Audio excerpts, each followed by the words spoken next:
when the business of the House suspended before lunch, the honorable member for Long Island was on the floor. The chair recognizes the honorable member for Long Island. Thank you, Mr. Speaker. Mr. Speaker, before the break, we're talking about education on Long Island. And I just want to clarify something that I'd said prior to that with respect to the airport. So for those persons who might be confused, yes, I did say that the airport is in this budget. Mr. Speaker, going back to the point on education, I noted the amalgamation of the schools in Exuma, and I was talking about doing the same in Long Island with respect to the high schools, and pointing out where the Sims Primary School was built and was the feeder school for the school, McCann, Sam McKinnon's, and Milton. Further on that point, Mr. Speaker, I want to note that even if schools are amalgamated, those buildings could be used for other purposes. For example, the old McCann School is now used as the Oasis Center. The Gray School is a resource center. The former Scrub Hill School is used by the Cancer Society. The Salt Pond All Age is used by the Farmers Market. The Milton School is used by the church. And there are plans to set up a museum, and the Clarencetown All Age School was converted to the police station, which was damaged during the storm. I'm certain the same can be done across the islands, and government buildings can become centers of entrepreneurship, youth centers, given to NGOs, and they could even be rented, and the Ministry of Education could make money from them. They do not have to be abandoned. Over the next year, Mr. Speaker, I will be liaising with and encouraging BTVI to provide an extension of BTVI on Long Island to service all the islands in the Southern Bahamas, or at the very least, to put on courses for Long Islanders. Mr. Speaker, we need special education teachers on Long Island. I have an uncle now in his 40s who suffered in high school because he had special needs that was not easily discernible. Hardly anything is in place to cater to the needs of these kids. We have special needs children on Long Island who are kept home and hidden by their parents, or who simply cannot keep up with regular classes. Serious consideration must be given, Mr. Speaker, to greater centralization of education at the secondary level. I spoke to former Director of Education, Iris Pinder, last night, and to NGM Major Principal Endel Adderley yesterday, and they shared a view that we should move in the direction of Ellen Coakley, constructing a new central high school, likely situated in the Bight settlement. With the anticipated spin-offs from the airport and the waterworks and other infrastructural initiatives, there's a desire to see more technical and vocational programs that could better be facilitated in one high school. As I noted earlier, Mrs. Spinder told me about plans drawn in 1998 by the Ministry of Works for such a school. There ought to be no need to duplicate programs, human resources, and infrastructure between two small high schools when resources could be better utilized by amalgamating both entities into the much-hyped, promised, and seemingly ditched Central High School. And whilst I'm talking about education, I'm going to impress upon my colleague, the Minister of Education, to confirm a few people who have been serving in posts for some time. That is, Macon Cartwright, the District Superintendent, Mr. Endel Adderley, Principal at NGM Major, Ms. Kathy Cartwright, the Vice Principal, and Ms. Monique Cartwright, who has been a janitress at NGM Major for some time and is not regularized. Mr. Speaker, I want to note that I've entered into several NGO partnerships over the last year. A live launched in Long Island at a town hall meeting in February. We have since partnered in an effort to acquire 2 brand new ambulances for the main clinics in McKinsey's and in Sims. We've also agreed to outfit 2 computer labs and provide free internet service at the NGM Major High School and the North Long Island High. Moreover, given that Long Island is a farming community, Alive will contribute resources towards reigniting backyard farming on the island. I've also developed a relationship with some second homeowners at the Cape, I want to also thank Mr. Peter Fox for his effort in fostering these community-oriented undertakings. These second homeowners will be outfitting a section of the Glintons Primary School as a community library and retrofitting the technical block of the North Long Island High School to hold technical and vocational classes that will be available to adults in the evening. Mr. Speaker, I'm going to cover a few points briefly with respect to Long Island before moving on to water and sewage. The allocation for local government is a mere $640,000. This is the same allocation as last year, and local government practitioners have been telling me for the last 2 months now that they have run out of funds. I am hopeful that in the spirit of improving and empowering local government, that we would allow more resources and taxes collected on the island to be left on the island as opposed to being sent to New Providence in future. Mr. Speaker, there's a need for the Ministry of Youth, Sports, and Culture to establish a presence in Long Island. Community sporting leagues are hardly existent and or dead. We are desperately in need of a youth officer. We also have no sports officer. The principals tell me that it is a struggle to keep school sports alive. We need a Family Island Sports Council, a Long Island Sports Council. And I want to encourage the minister and the ministry to reestablish the Bahamas Games. That was a positive move, where we discovered some of our nation's hidden gems, our best talent across the various sports. It was a fantastic idea to hold the games every 3 years. We would like sponsorship and highlighting our culture, and in putting on now defunct Junkanoo events. We need more green spaces, community parks, and recreational sites in Long Island. Mr. Speaker, we are also desirous of improved mailboat service in South Long Island. I've spoken to the Minister for the Environment, the member for Marathon, with respect to the dump situation in Long Island, and requested that we move towards establishing a desperately needed landfill.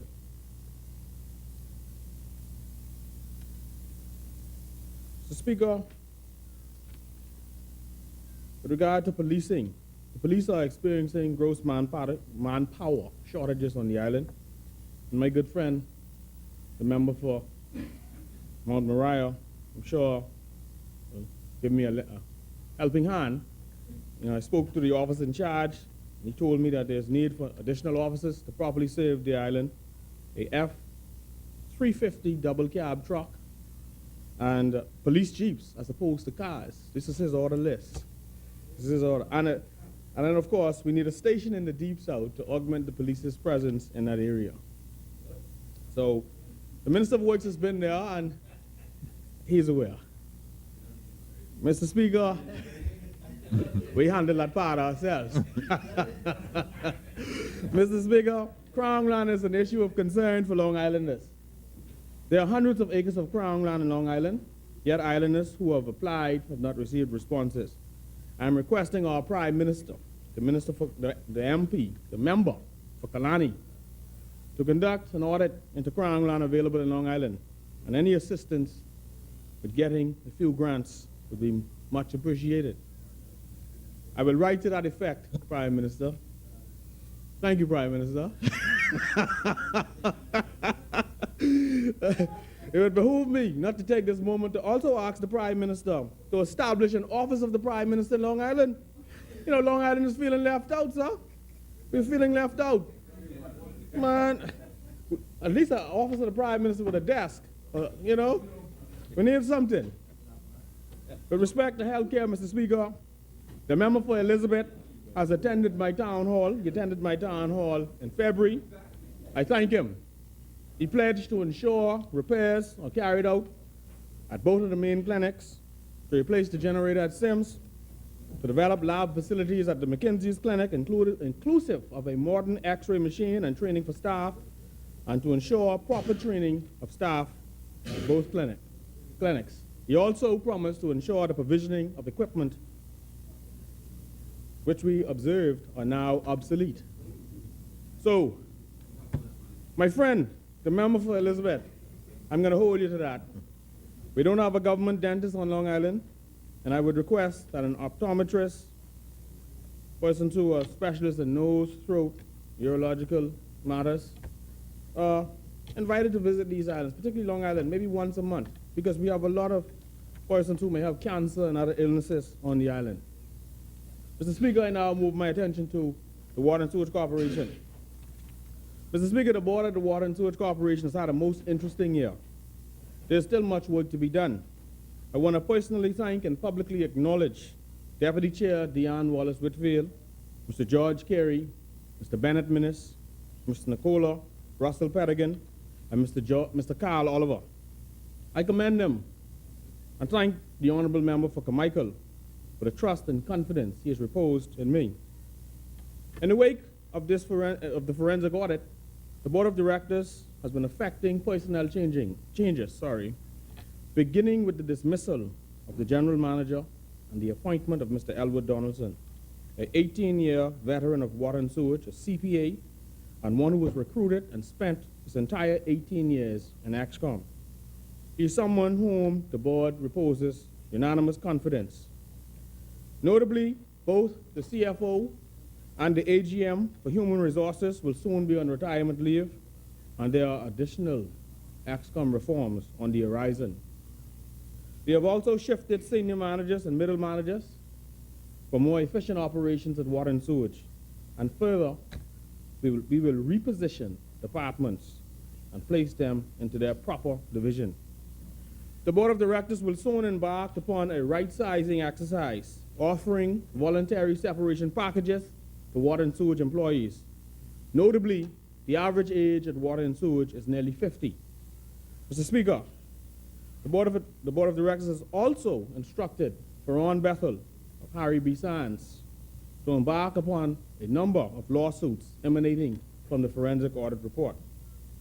Likewise, the Office of the Attorney General has been written, and criminal prosecutions are anticipated in the not-too-distant future. The forensic audit was spurred by a number of findings that ranged from tendering and procurement irregularities, suspected misappropriation of assets, delinquencies and accounts payables, to questionable undertakings in the Accounting and Finance Division, and so on. Mr. Speaker, over the last few months, I've observed troubling and abusive behavior on the part of RO providers. Water and sewage has been subject to some of the most onerous and unfair business relations. This is particularly true when it comes to RO operators, where, more often than not, water and sewage provides the land, water and sewage drills the well, water and sewage constructs the building that holds the plant, water and sewage pays for the electricity in the vat, water and sewage provides the consumables, for example, chlorine, and water and sewage staff deals with the maintenance, changing high-pressure pumps, filters, and generally providing much of the maintenance.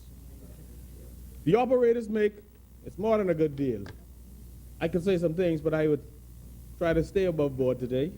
The operators make huge profits, huge profits, incurring little to no operational costs and making it difficult to understand what business sense it makes to retain them. Most of the reverse osmosis plants in the Family Islands operate on a 2-page letter of acceptance. There's no specific terms and conditions beyond the provision of water and the price. As an attorney, I also recognize that a letter of acceptance is not good enough and can hardly be seen as a contract. Such agreements should outline the responsibilities and obligations of both the corporation and its reverse osmosis partner, but it does not. Such agreements should set out the process and triggers for default, termination, and associated penalties, but it does not. In those instances where commercial agreements or contracts are signed, it is obvious that the previous iteration of WSC management simply signed the document put before them by an operator. We have agreements with certain entities, many of which are coming due. It is reckless to agree to franchise agreements and water purchase agreements that run anywhere from 10 to 25 years. In this age of advanced technology, to hog-tie an entity to such onerous conditions would simply be poor business. At a recent international conference that water and sewage team members attended in Curacao, they returned reporting that RO experts and lecturers urged conference goers not to be entering or not to enter any RO contract that was beyond 3 to 5 years. RO plants are our equivalent of BPL's power plants, and up to recent time, water and sewage abdicated its operational responsibility to foreign operators. The board is overseeing the rollout of a $28.3 million Caribbean Development Bank loan. The government on water and sewage is responsible for $13.3 million in counterpart financing, bringing the project total to $41.8 million. The project includes works on New Providence, Cat Island, Crooked Island, Eleuthera, Long Island, San Salvador, and South Andres. Both of the two New Providence projects are substantially complete. Both the South Andres mains and the San Salvador water mains are substantially completed. The Cat Island tender evaluation report has been presented to the board, and a decision was taken to rescope and retender it, given that it was grossly over budget. This project will soon be tendered. And so, Cat Island was, I would let him know that I'm looking out for him too. So a particular website should give me a 7-day and 7-night reprieve. But I'm sure he'll hear of it. Tenders for the Central Long Island project were reviewed, and a contract was signed in recent time. The Crooked Island project is being prepared for tendering. The member for North Abaco would also be pleased to know that we are embarking upon a $100,000 project in Treasure Key. The member for Kalani would be pleased to note we are also moving the process along to get us West Bay Street water mains and water service upgrade completed. I know I'm going to get an office of the Prime Minister in Long Island now.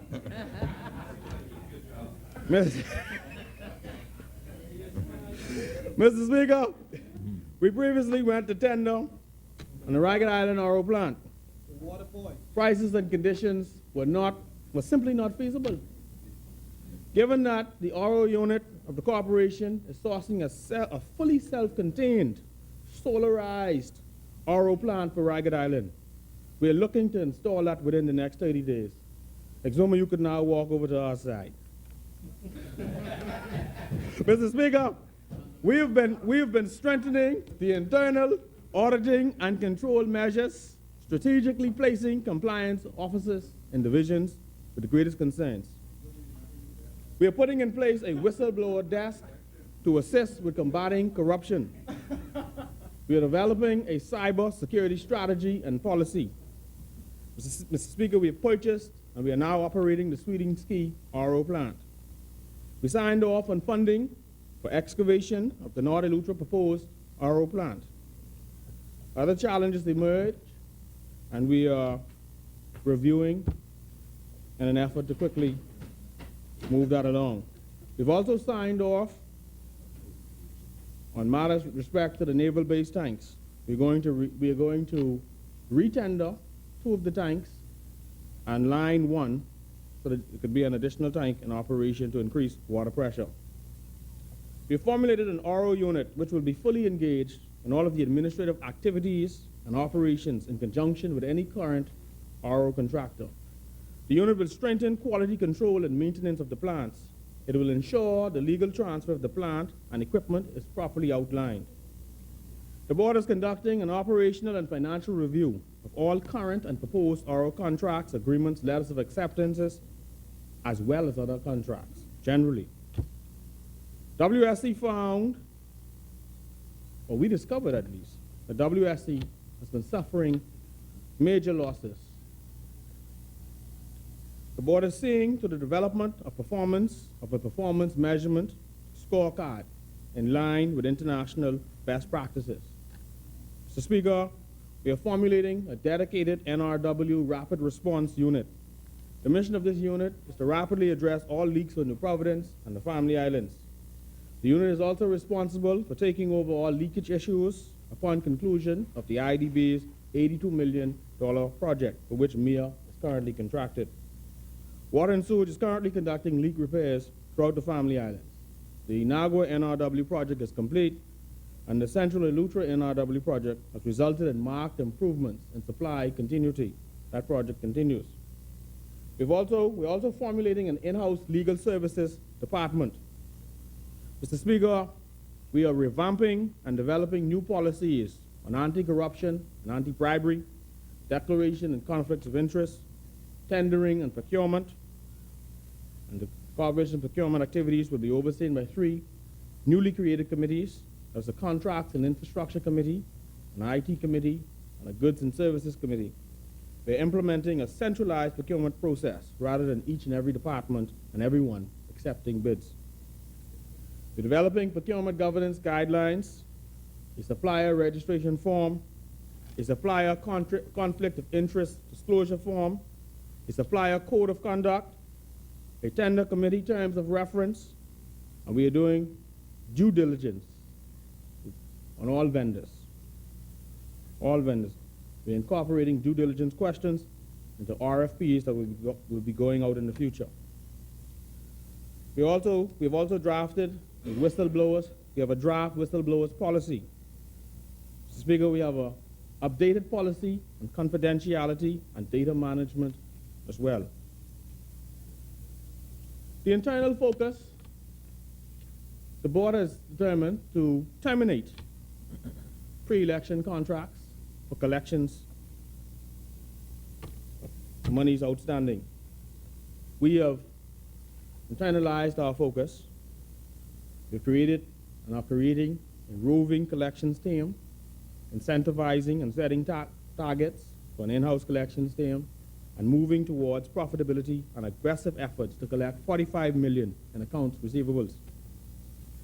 We're developing a proposed action plan to WSC's financial model to heighten its operational and financial performance via the review of tariffs and seeking a tariff increase, developing a strategy to reduce reliance on government, and review of the K factor.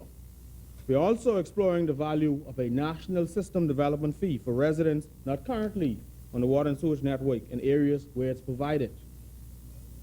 Mr. Speaker, we are developing, renewing, and strengthening relations with our Caribbean counterparts and international water organizations, formally admitting water and sewage to CAWASA, which is a regional body that assists with disaster preparedness and emergency responses relative to water and sewer. We're undergoing a Family Island master planning study for the IDB loan. This will assist water and sewage in developing a water supply development strategy for utility and non-utility areas on the Family Islands. The board also has plans to reorganize and restructure water and sewage. The plan is to merge studies by Castalia, Times Water, and Smart Water to develop a plan to present to the member for Carmichael, which will see WSC's operations streamlined, much in the way that BPL's has been. The board intends to move water and sewage towards embracing a business-like corporate structure, away from the corporation culture, and rework its organizational layout to better address current and future needs. Greater accountability with respect to finances, Family Island offices, work orders, and the coordination with other utilities is being undertaken.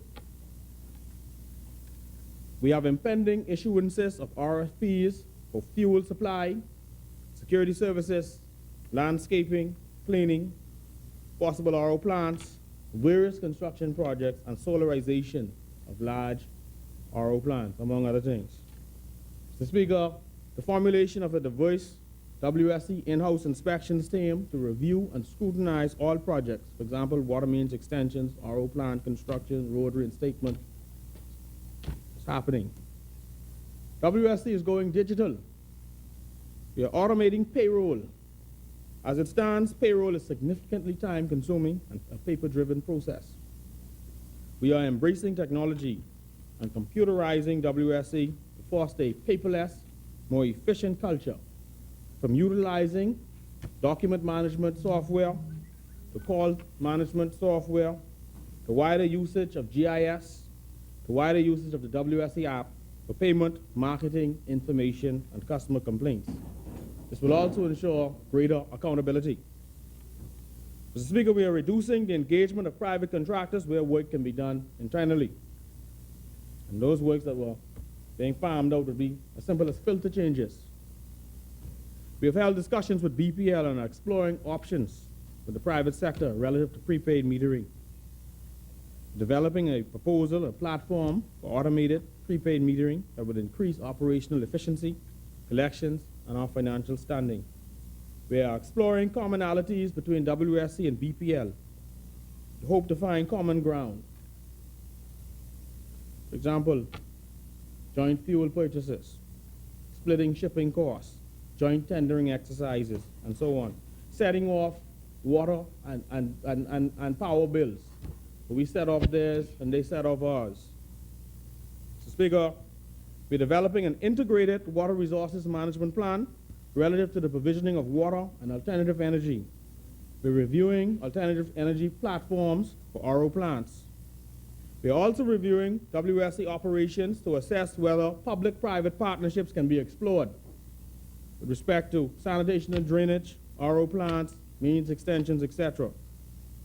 We're reviewing and considering proposed legislation and regulations and the existing regulatory framework to move water and sewage from being both a service provider and a regulator.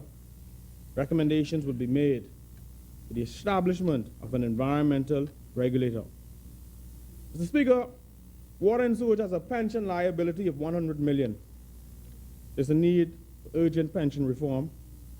The Board of Directors will be undertaking an updated actuarial valuation, exploring options to mitigate further consideration of the actuarial valuation with a view to update, assess gains and losses, explore plans relative to the growing liability.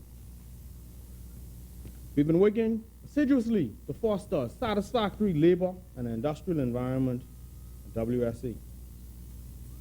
Mr. Speaker, we have ongoing wide-scale review and standardization of all contracts, from RO plants to cleaning to landscaping. We have formulated a strategic business unit that will look at leasing water and sewage properties or part thereof that might be unused, the private or commercial business houses, leasing promotional space to telecoms providers on water and sewage towers. It's all ways to make money. To developing water and sewage land use policies, particularly around well fields and vacant properties. To pursuing new business and liaising with the Office of the Prime Minister on new business and with the Ministry of Works. To writing off bad debt, organizing a consistent write-off program, and relaunching win-back strategies. Mr. Speaker, we are continuing on our execution of a comprehensive sewer master plan for New Providence. That 20-year plan will incur a cost of $638 million. As it stands, the IDB has allocated some 20+ million towards that plan. And we have works going on as we speak. Malcolm Park, Lyndon Pinland International Airport, Flamingo Gardens, and so on. Mr. Speaker, there's much more I can say about what water and sewage is doing, including engineering and planning, embarking on works to bring water to the historical ruins at Clifton, revamping the financial division to address all of the concerns in the forensic audit, and opening locations at the Mullet Marathon and at the Southwest Plaza. So, Mr. Speaker, I just want to transition a bit to the budget. There's a noticeable cut in the budget allocation for water and sewage. Whilst that means that operational and collections efficiency must improve to keep the corporation solvent, and whilst I welcome the government's attempt to lessen the reliance of SOEs like WSC on the public treasury, it is also indicative of the urgent need to raise the tariff. The tariff was last raised in 1999. WSC can hardly meet its obligations as is. No less an entity than the IDB has urged for the same. Mr. Speaker, there is no such thing as a free lunch. And as we seek better infrastructure that will translate into new opportunities in the Bahamas, To attain the same, we must understand that either the government has to raise the funds through taxation or borrow. We cannot have our cake and eat it too. It is a give and take. Our people must appreciate that the need to increase VAT from 7.5% to 12%, particularly given our accession to the World Trade Organization, is necessary as one, the country needs supplemental taxation to reduce legacy debt that has astronomically impacted the debt to GDP ratio, and customs duties will, in large part, be eliminated and or, Mr. Speaker, I crave your indulgence for another 3 to 5 minutes. Honorable member, 3 minutes. Thank you, Mr. Speaker.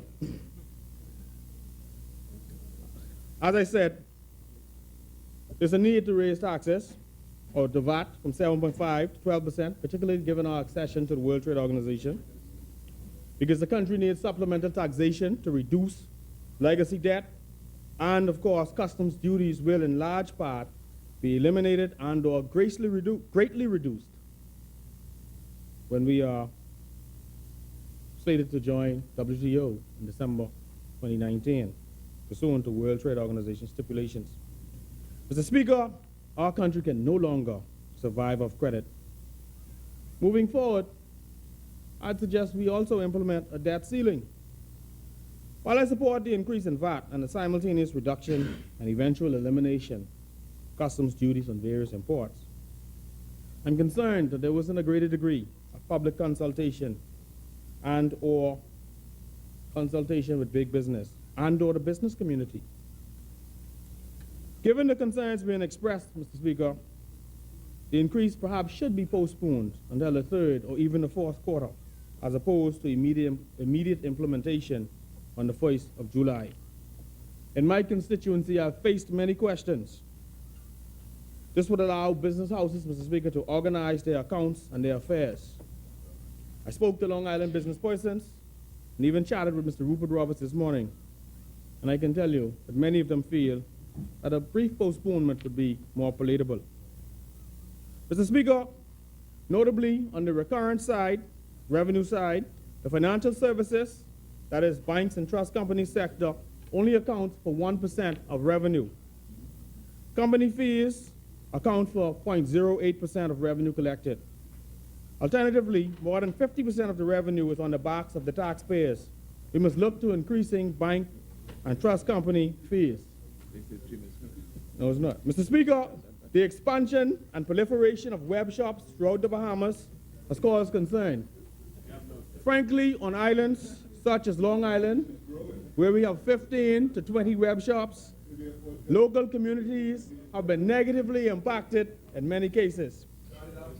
Frankly, I think that web shop taxes should be even higher than they are currently pegged. When contrasted to the US and to the UK and elsewhere, these operations are being taxed on the lower end. Greater regularization is needed in the local gaming industry. What's more, I do not yet know of mechanisms in place to assist persons who develop gaming addictions or gambling addictions. Have the gaming houses established such centers? That said, Mr. Speaker, the creation of a national lottery would yield far greater returns than a web shop, where profits currently are concentrated in the hands of a few. The establishment of a national lottery would lessen the burden on taxpayers and assuage government budgetary constraints as it relates to road repairs, funding for schools and government buildings, constructing and upgrading of parks, and increasing the pay of government workers and so on, all while creating a handful of millionaires lucky enough to win a jackpot. There can be lottery tickets and scratch cards and different types of draws, with the jackpot being the biggest prize. What the government ought to be doing is controlling or decreasing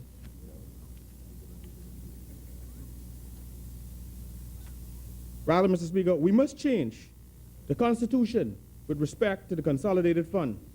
It has proven to be a black hole in which funds are commingled and spent. As a lawyer, we should not commingle our operating account, client funds, etc. We must move to revamp the law and distinguish between accounts, whether that's an account for the lottery, for confiscated funds, or funds from auctioned items. Mr. Speaker, beyond that, we must bite the bullet and recognize that the public service is oversaturated and that general orders must be dispensed with. Thank you, Mr. Speaker.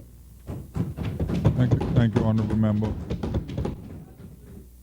As many, the chair recognizes the honorable member for Bamboo Town.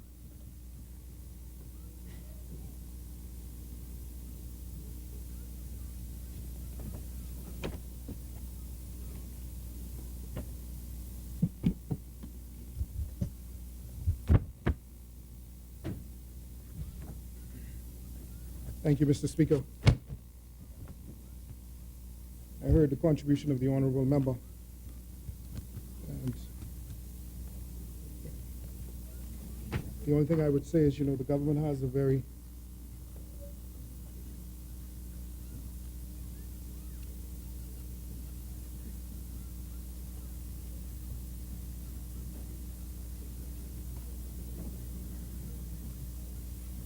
aggressive.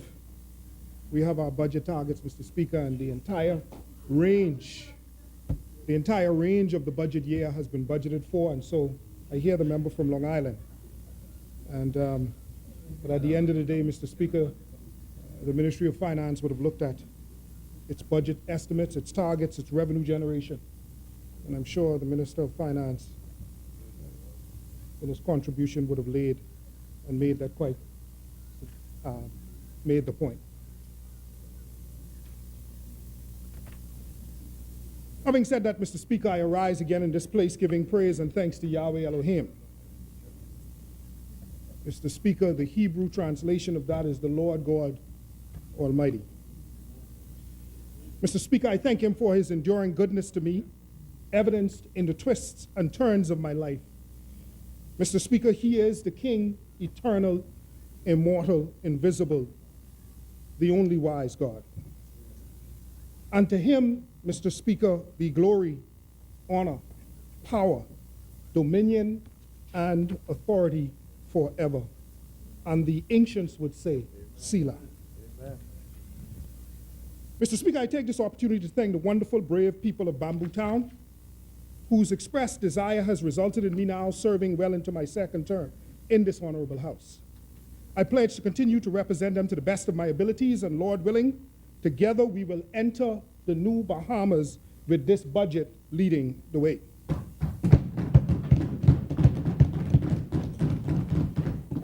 Before I move further, I want to add to fellow colleagues' expression of condolences to the families of those who lost loved ones on Labor Day. For me, it is important that they are remembered by name: Ms. Tabitha Charlene Hay, Kathleen Augusta Rogers, Ferdinanda, Diane Elizabeth Gray Ferguson, and Tammy Price Gibson. I offer prayers for the recovery of those injured, and I pray that those individuals involved in or who are witnesses to the horror, that they are able to find peace. Mr. Speaker, there is a memorial service, my Prime Minister was just reminding me, that will be held by the unions tonight at 7:30 p.m. at Zion Baptist Church, East and Shirley Street, and I encourage all who are able to attend to attend. Yes, East and Shirley Street tonight at 7:30 p.m. I'm also saddened to recall the recent deaths of at least 5 of my constituents. I record the celebration of their lives here and give condolences to their families. They are 80-year-old Mr. Roger Lund Tim Slim Taylor, Sr. of Vernon Street, Kennedy subdivision, formerly of Governor Harbor, Eleuthera; 55-year-old Gary Peter Francis Bethel of Jones Heights East; 46-year-old Craig Vadine Lewis of Gilbert Street, Kennedy subdivision; and Mr. Speaker, Ms. Inez Farrington of Kennedy sub has lost 2 of her sons, Mr. Taft Mora and Mr. Andrew Mora, all in the last month. May God, the Father of compassion, the God of all comfort, in his mercy and love, provide peace in all circumstances, and Mr. Speaker, may their souls rest in peace and rise in glory. Mr. Speaker, Bamboo Town is a very progressive constituency. We have worked very hard to secure improvements of the drainage system in various areas of the constituency. Bamboo Town is progressive, free, and on the move. We have done this in lieu of the fact that we are entering the rainy and hurricane season, We want to mitigate against potential flood situations, so once again, we've addressed the drainage wells on Sapodilla Boulevard, in the rear of Super Value near All Saints Church, and those around the Kennedy Park, as well as those at the entrance to Gamble Heights. All of these wells are now functioning properly. The speed bump program in the constituency is well underway. For too long, the streets of Bamboo Town have been used as shortcuts, with motorists giving no thought to our young residents who may be crossing the streets. The road humps are a good speed control measure and has indeed slowed the traffic. I want to thank my colleague minister, the Minister of Works, who will ensure that all of the other problem areas in our infrastructure are also addressed. I also, Mr. Speaker, thank my colleague Minister of the Environment for his attention to Bamboo Town. Our cleanup campaign has been successful, and efforts will intensify in the next fiscal year. We continue to have problems in the area of Dorsetville near Resurrection Church, Catholic Church. People have used this parcel of land as a dump for years. We have to be better stewards of our environment, and residents must take a more proactive approach to solving this problem by taking their garbage to the proper disposal site, which is, Mr. Speaker, the New Providence landfill. I am happy, Mr. Speaker, to report that the garbage collection, though, has been regular, thanks to the Department of Environmental Health Services. We also thank them for partnering with residents to clear yards in the constituency. This partnership with owners has been has resulted in a successful and ongoing derelict vehicle removal program. And I want other residents who may have other infrastructural issues in regards to government to please call my constituency office at 326-1604 so that we can solve those issues for you forthwith. Mr. Speaker, we also have in the constituency a Thriving Girls Guides program, which is held at the constituency office on Saturdays, and we will begin a Boy Scouts program at the beginning of July. Over the summer, Bamboo Town will host a basketball tournament among polling divisions and host a science to encourage students interested in STEM and ICT subjects and future careers in math and science. For those people in Bamboo Town, Mr. Speaker, who may feel somewhat neglected, I want them to hold firm. Hold firm, my brothers and sisters. Resolution for you, too, is on the way. Be assured, Bamboo, that it is always and still is about you. Mr. Speaker, I serve at the pleasure of the member for Kalani, the Right Honorable Prime Minister, Dr. Hubert Minnis, and I serve as Minister of Agriculture and Marine Resource to the very best of my ability.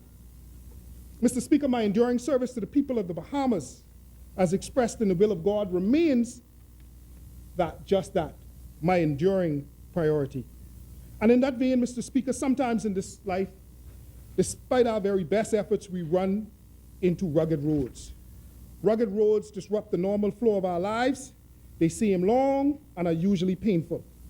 I strongly believe, Mr. Speaker, I know that whatever God sets before us, He provides the tools, protection, and wherewithal to help us through it.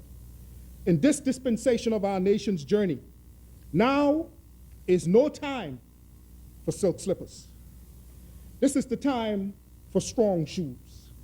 We must tie those straps and march on into the future, expecting a resounding victory. Mr. Speaker, last week's landmark budget statement, though painful in patches, was framed as an excellent record to mobilize this government's bundle of interventions for the future. The future opportunities of our young people, the future care of our aging population, the future health services that our citizens will need and demand, the future of food security, food sovereignty, energy security, the security of our nation, and for the future growth of the Bahamian economy, which is necessary if we're going to realize our national goals. I am, Mr. Speaker, very proud to be part of a government that put an end to the past practice of under-budgeting for known commitments, a government that properly accounts for its expenditure, a government that fully provides for clearing arrears of some $360 million, a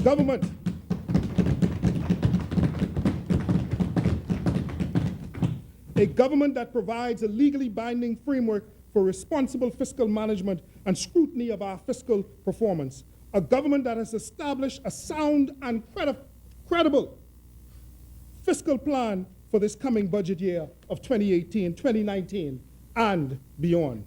Mr. Speaker, there is no easy fix for the fiscal pressures before us. However, we are setting the course towards reducing the burden of government debt to no more than 50% of GDP.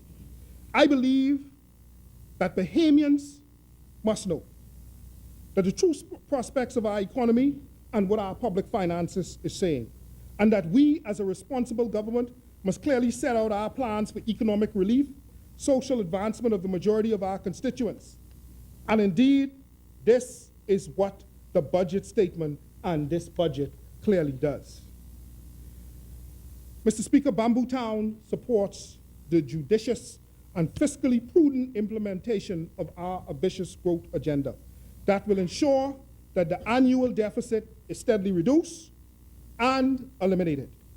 For my part, Mr. Speaker, my ministry, as I will establish later in this contribution, will facilitate the prudent and fair implementation of our 5-year policy platform to support the efforts of this budget.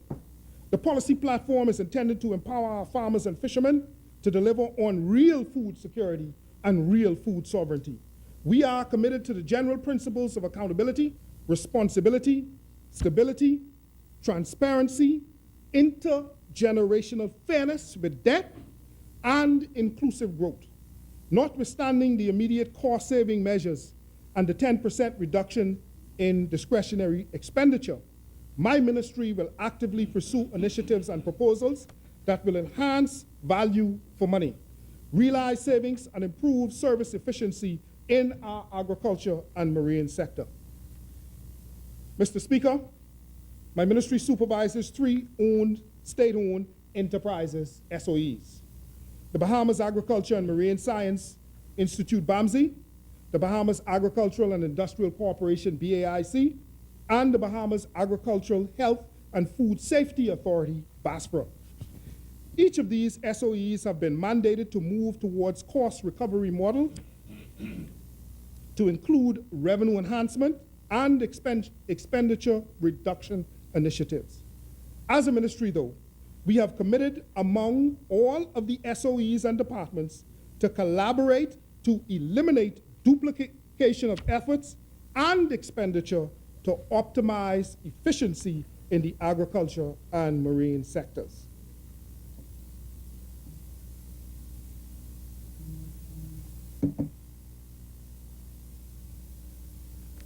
Mr. Speaker, the members of Parliament for Golden Gates, Mr. Michael Folks, and Fort Charlotte MP, Mr. Mark Humes, will define the means through which these objectives will be achieved in the near future in the agencies of BAIC and BASPRA, respectively. Mr. Speaker, the ministry is also committed to the ideals of making business transaction easier for consumers. It is not good enough for the Bahamas to rank 109th out of 190 countries in respect of the ease of doing business. I agree with the member for East Grand Bahama that we must hold firm to our manifesto commitments to improve the ease of doing business, to bolster growth in the Bahamian entrepreneurship, investment, and the larger economy. Mr. Speaker, there is vast potential and opportunities for growth and expansion of micro and small and medium-sized enterprises, MSMEs, in the areas of agriculture, marine resource, agribusiness, and artisanship. MSMEs have the potential and can be responsible for generating lots of new jobs, opportunities in our economy. My ministry therefore embraces this government strategy to promote the development of MSMEs with the $5 million venture capital fund contained in the budget for that purpose. Mr. Speaker, now is a good time to remind all of our vendors, including business houses from which we procure goods or services, and regatta and festival committees that seek to qualify for subvention, that they must, and I reiterate, they must be tax compliant before we undertake any transactions with them. This means that the vendor must have a current tax compliance certificate, which is more than just their tax registration number. Having a TCC indicates that you have met all of your tax obligations to the government and people of the Bahamas. Government will not do business with any vendor that has not satisfied this requirement. Over this past fiscal year, Mr. Speaker, my ministry has had to deal with a number of vendors in the non-compliant category. So committees with scheduled events must ensure well in advance that their TCCs, which is renewable every month, is current to qualify for the government subvention. The TCC application process may be completed online, and I encourage all vendors in this category to do so to ensure timely payments from the government of the Bahamas. A word to the wise is sufficient. I do understand, however, that the government in its ease of doing business is seeking to address the whole idea of the TCC issue, and I'm sure the Cabinet of the Bahamas will be getting back to the Bahamian people on that issue. Mr. Speaker, the Minister of Finance also mentioned the new Small Business Development Center, the SBDC, spearheaded by the government, the University of the Bahamas, and the Bahamas Chamber of Commerce and Employees Confederation, with support from the Organization of American States, the OAS. I encourage all entrepreneurs, particularly those who wish to get into business that will augment our food sovereignty, to take advantage of this resort for the benefit of all Bahamians. At the Small Business Development Center, the SBDC, entrepreneurs can receive advisory and technical support and find guidance to available funding opportunities through government or through private means. Mr. Speaker, much of the good news presented in our budget statement was lost to the announcement of the increase in VAT. Naysayers have failed to recognize that while VAT has increased generally, there is proposed significant decrease or elimination of duties on a large number of items. And as per our manifesto commitment, VAT has been removed from breadbasket items. Further, Mr.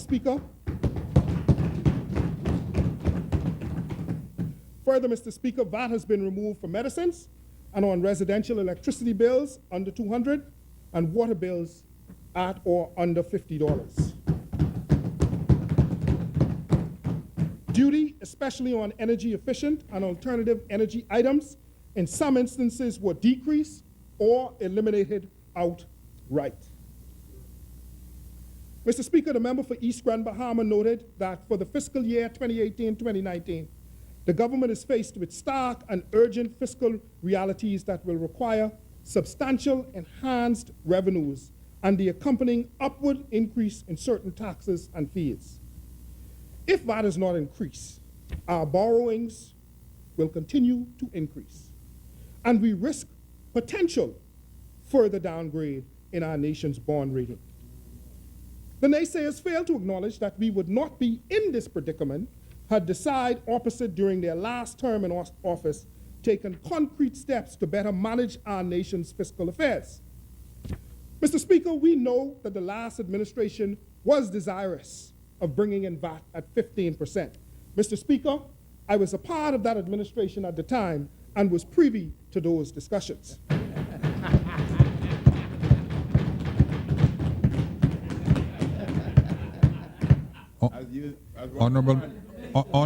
Honorable member, you on a point of order? Yes, Speaker. The chair recognizes the honorable member for Cat Island, Rumkey, and San Salvador.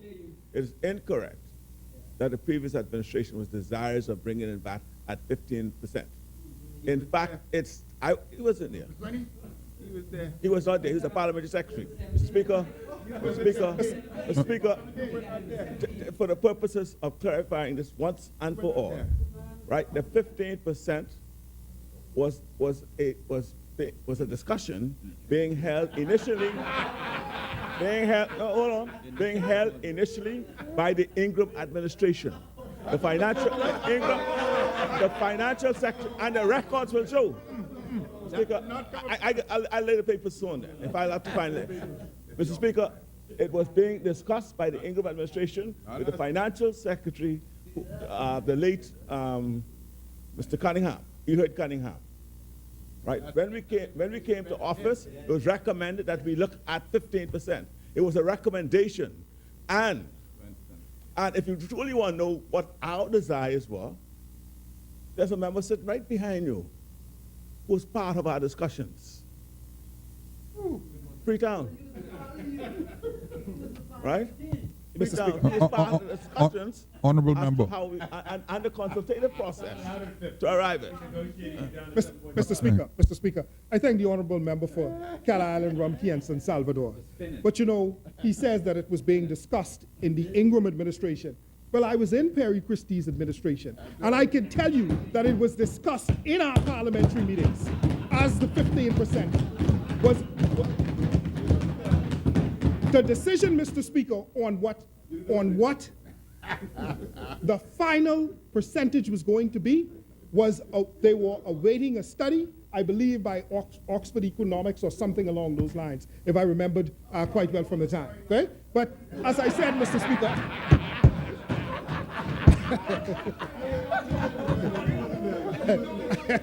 Hey, we don't blame you, Exuma.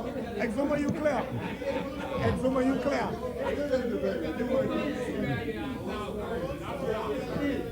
okay. You have to adopt the old. Old stories. Mr. Speaker,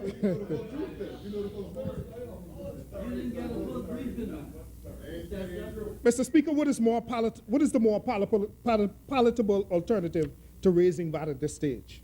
Under budgeting, hiding bills, borrowing more, extending our interest payments to leave our children to pay our national debt, more drastic cuts in the public service, more radical curbing of expenditure on programs critical to national development? You tell me.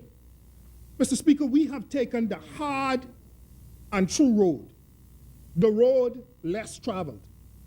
I am reminded at this juncture of the admonition of God to the people of Israel when facing major decisions of personal and national life. The Lord said to his people that when you stand at the crossroads and watch, he says, and when you're considering which road you should take, he said to consider the all reliable paths and walk therein. For in those difficult paths is blessings.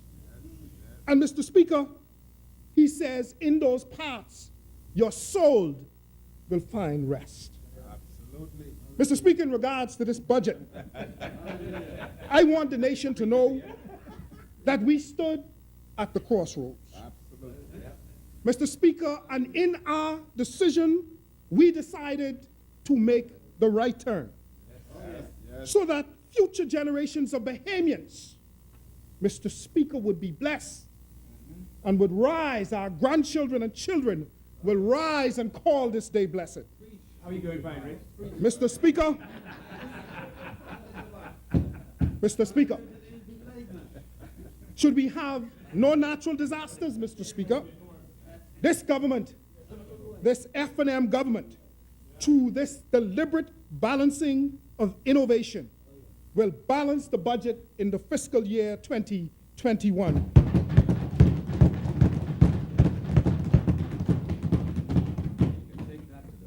And with that achievement in hand, Mr. Speaker, we will be able to look back on this day and say, indeed, it is and was the people's time.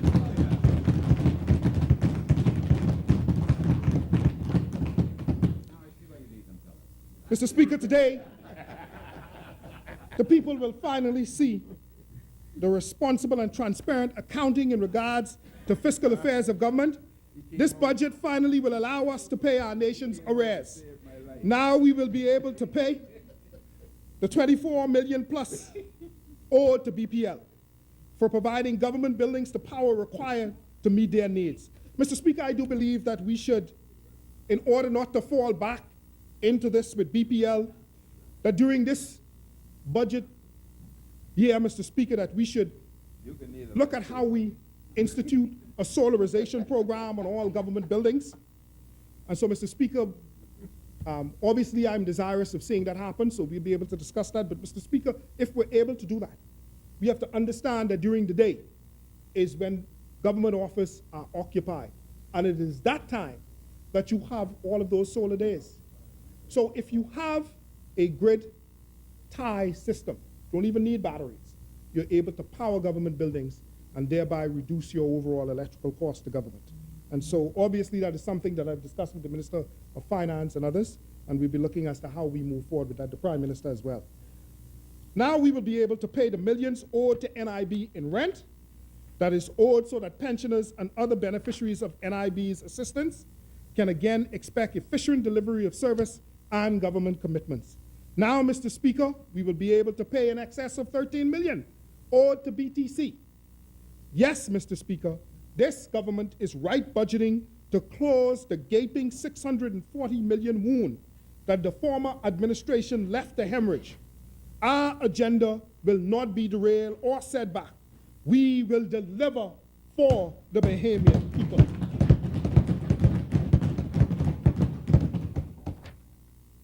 Mr. Speaker, I now turn my attention to the ministerial portfolio entrusted to me by the Prime Minister of this country.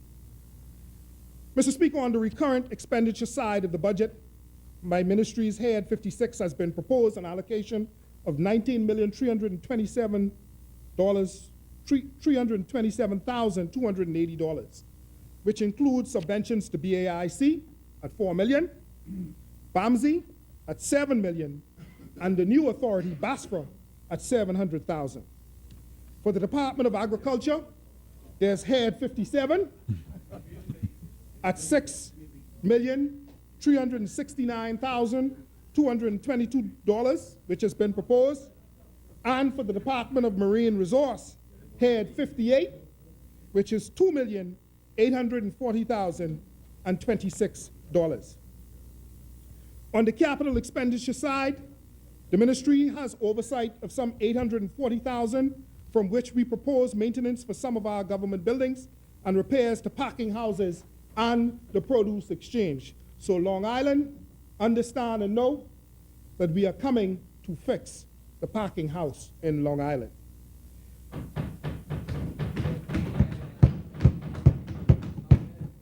Mr. Speaker, food security and now food sovereignty have emerged as dual primary development goals at the top of the global agenda.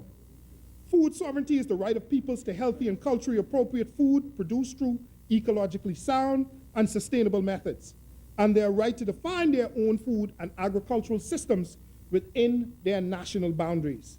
I must say, Mr. Speaker, that I am now a converted and devotee of food sovereignty. For the Bahamas, food security, indeed food sovereignty, are urgent requirements. We are particularly vulnerable given the fact that we produce only 8% of the food we eat, relying on imports for the balance of the full range of food products to meet our growing population, as well as those 6 million tourists that visit our islands each year. Mr. Speaker, if some in our community would have their way, this 8% national agricultural production will remain. But as long as the Prime Minister entrusts me with this portfolio, I want the Bahamian people to know that I will continue to push the envelope to bring to an end this grave anomaly.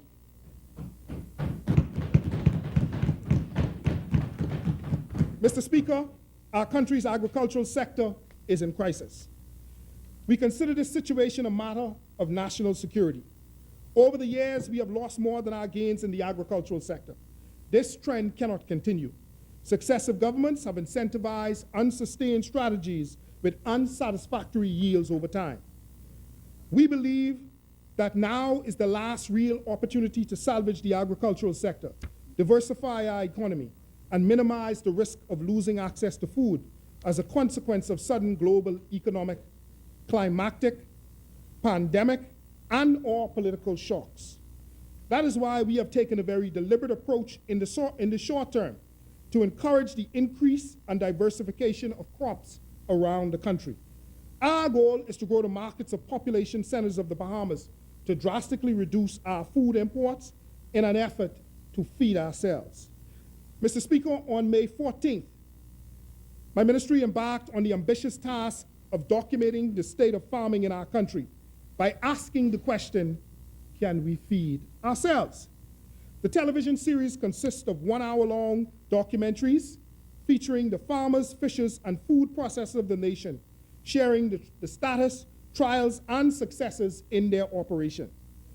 In our first season, we interviewed farmers and fishermen on Abaco, Grand Bahama, North and South Andros, Mangrove Key, Eleuthera, including Spanish Wells, Exuma, Long Island, Cat Island, and New Providence. We saw farms the size of a small lot started by the Rolls in Crown Haven, Abaco, who initially begun by growing cabbages and tomatoes and peppers for their own use, but are now selling those crops and much more in their store and to their neighbors.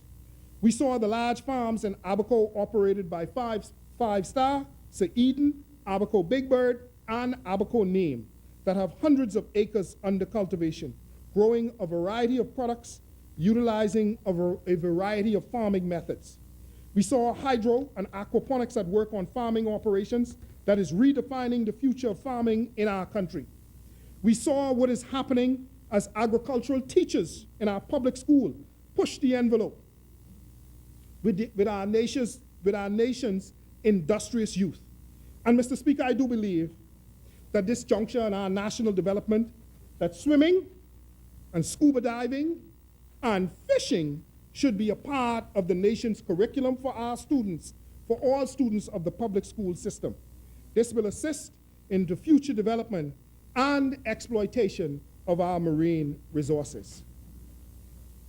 Mr. Speaker, the primary goal of our documentary is to showcase our farming capacity as it is to allow the public to see the possibilities that exist as we implement policies that will move this country closer to being more food secure. We are exposing the vast and varied range of farming opportunities to the wider community with the hopes of inspiring future generations of farming and farmers while being respectful of the traditions of our past. The program, Mr. Speaker, airs on ZNS Network, incidentally tonight, Monday, 8:30 p.m., and is produced by the Public Relations Unit of my ministry. We have had 2 documentaries air so far, the first on Long Island and the second on Abaco. Tonight's exciting episode will be on Eleuthera, and I encourage all who have the opportunity to watch. Mr. Speaker, in collaboration with the Ministry of Health and other stakeholders, we have adopted the all-embracing food and nutritional security policy and agenda for the Bahamas 2017 through 2022. Copies of the FNSP were circulated in December 2017. Implementation of the agenda will improve the food, nutrition, and health status of the population with minimum disruption to our ecosystem. The intention of the policy is to correlate for consumers the relationship between healthy dietary practice, physical fitness, the environment, and the necessity of access to adequate supplies of safe, nutritious food. My ministry has undertaken several initiatives in support of the FSNP. These include backyard gardening program, the support to farmers to increase production of sweet potatoes and cassava, and the adoption of procurement policies that encourage purchases of nutritionally sound crops, and to use these nutritionally sound crops to assist the National Public School Feeding Program. With the Public School Feeding Program, we have partnered with the Ministry of Education to deliver healthy food to our children and to teach, by extension, the next generation of Bahamians healthier eating habits. Mr. Speaker, backyard farming is critical to our development plan, and whether our constituents are homeowners or tenants, each can benefit from making the most of their yards and natural assets. It takes nothing to grow peas and beans and spinach and bananas and sweet peppers and potatoes and cassava in our soil, and I encourage all to attempt to do so. Many people do not have gardens because they say it is too much effort. But think of it though, Mr. Speaker, really nice lawns require fertilizing, watering, weeding, and mowing. Using a portion, some, or all of our lawns for farming purposes can be a positive step in creating a more earth-friendly, sustainable yards. If you want to get started in the backyard farming initiative and don't know how, please contact my ministry at 397-7400 and ask for the backyard farming representative, and we will most certainly show you the way.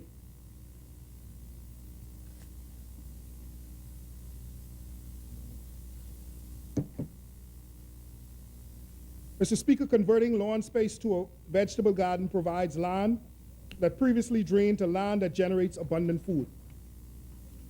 Growing your own produce, onions, sweet peppers, green peppers, goat peppers, tomatoes, still requires some time and attention, but the investment is repaid with food that would otherwise have been purchased rather than worthless grass.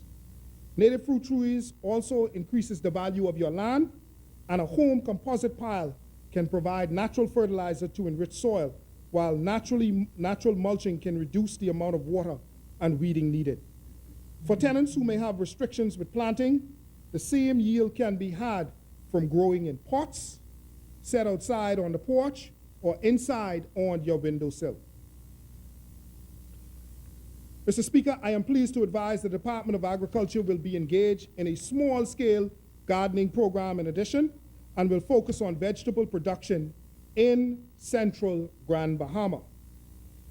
This fiscal year, the department will partner with the Wheatley Grant Empowerment Center, the Sunrise Backyard Farming Initiative, and Grand Bahama Urban Renewal to encourage residents to engage in practical, futuristic agricultural production.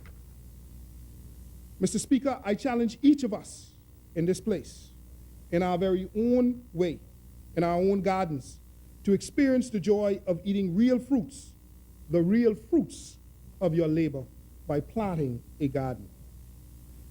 Mr. Speaker, with technical support from the Inter-American Institute for Cooperation on Agriculture, IECA, and cooperating with the Ministry of Environment, my ministry has completed stakeholder consultation on a climate change policy for the agriculture and marine resource sector.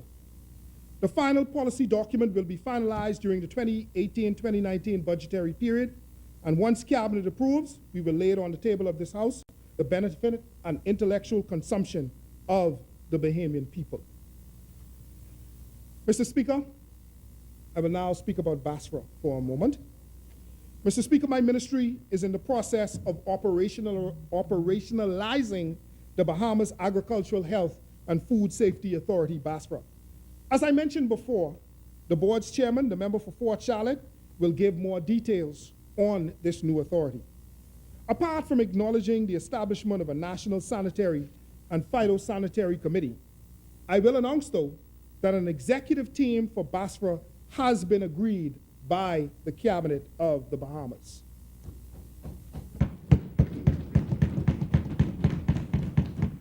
Mr. Speaker, I want the nation to know, and indeed the nation is aware, that this administration believes in our young professionals, as is evidenced in the selection and election of the member for the Bain and Grantstown constituency. Mr. Speaker, we have further buttressed and strengthened the notion and fact by hiring to lead BASRA a dynamic and innovative young Bahamian professional who is 26 years old.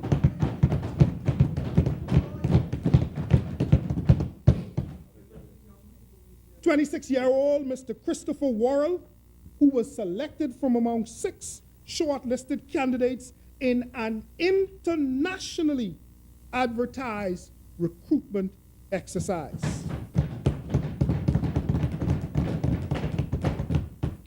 Mr. Speaker, Mr. Worrell holds a Master of Business Administration, a Master's degree of Business Administration, 2018, a Master's of Science in International Development, 2015, and a Bachelor of Arts in Economics, Honors, 2014. He is currently the Association of Southeast Asian Nations Indigenous Sustainable Project Manager for Micro Development Foundation. This foundation works with the United Nations Food and Agricultural Organization program to assist indigenous people around the world in the area of agriculture. And when we found Mr. Young Bahamian Worrell, he was actually in Thailand, in the foothills of Thailand, helping the indigenous population in Thailand increase their efficiency in agriculture and marine resource. He speaks Spanish and Thai fluently. And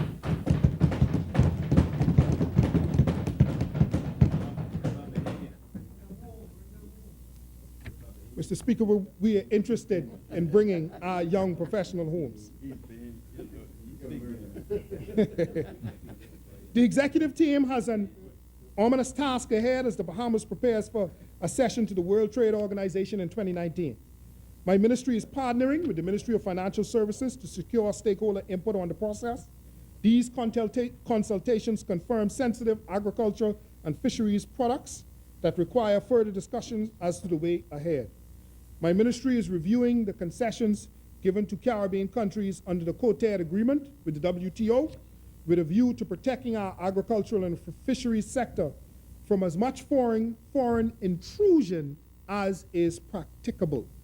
I understand that the Quoted Agreement may allow for as much, in some instances, a 50% tariff on chicken imports in the Caribbean region. Mr. Speaker, I now move to the area of agricultural lands. The Ministry of Agriculture has responsibility for agricultural lands, and this government's agricultural land policy is designed to foster the long-term development and conservation of the national agricultural resources, based as well to protect the country's future capacity to produce. This government is committed to facilitating domestic investments in agricultural activities, as well as foreign investment in the sector to facilitate the transfer of technology and expand exports. The land policy enunciates specific land use issues as well as related incentives to promote development in the sector. Mr. Speaker, I stress the words land use. My ministry is considering the use of land among its tenants. And in cases where there is improper use or no agricultural activity, the lease will be declared null and void, and the land will be resumed, or the ministry's offer to lease the land will be withdrawn. The people's land must be put to use to assist the people's agenda towards food security and food sovereignty. And as the Prime Minister said last year during his budget debate, I think he said he's going to give 2 to 3 years, and if you haven't done anything, we will be taking our land back. Absolutely. We will not entertain the practice of political patronage of agricultural land lease to persons who sit on the land and do nothing, hoping later to apply for a Crown grant outright in order to build houses and or rental units. Agricultural land is not granted for that purpose. There's another department for that. Agricultural land will be leased to farmers who are prepared to grow in sufficient quantity and quality and consistency of supply to meet our objective.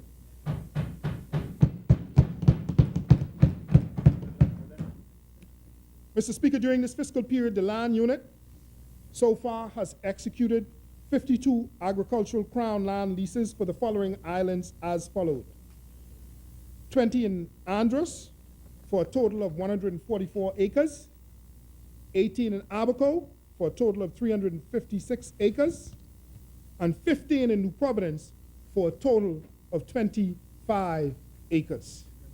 I believe in being transparent. Mr. Speaker, in conjunction with the IAEA, the International Atomic Energy Agency, and the FAO, the Ministry of Agriculture in this budget period will conduct a land mapping exercise of each island of the Bahamas to identify the carbon and nitrogen contents of our soil. This project's purpose will be to identify the nation's best agricultural lands for use and to preserve and reserve portions for future generations of Bahamians. Good project, Minister.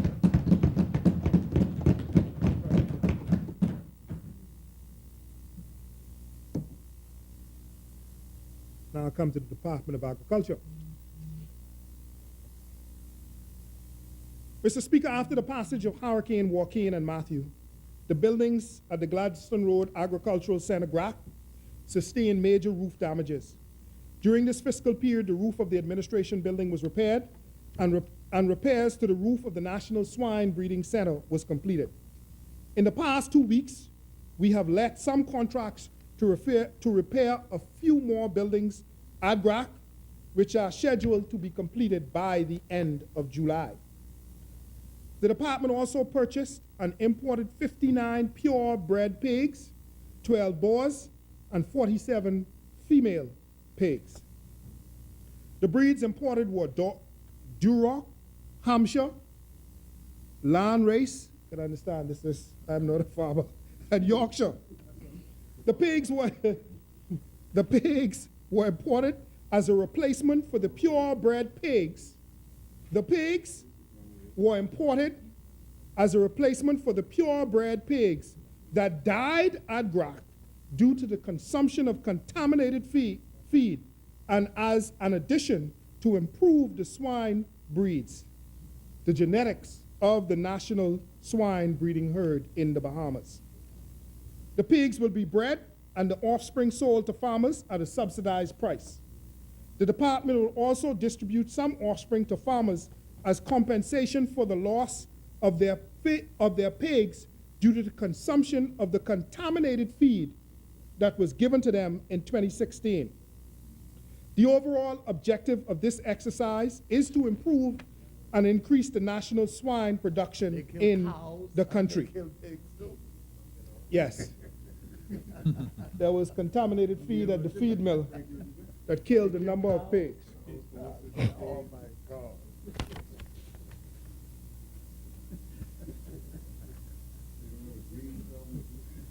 Mr. Speaker, the tractor at Grac prepared land for some 50 farmers in New Providence for a total of 94 hours at a subsidized cost of some $40 per hour.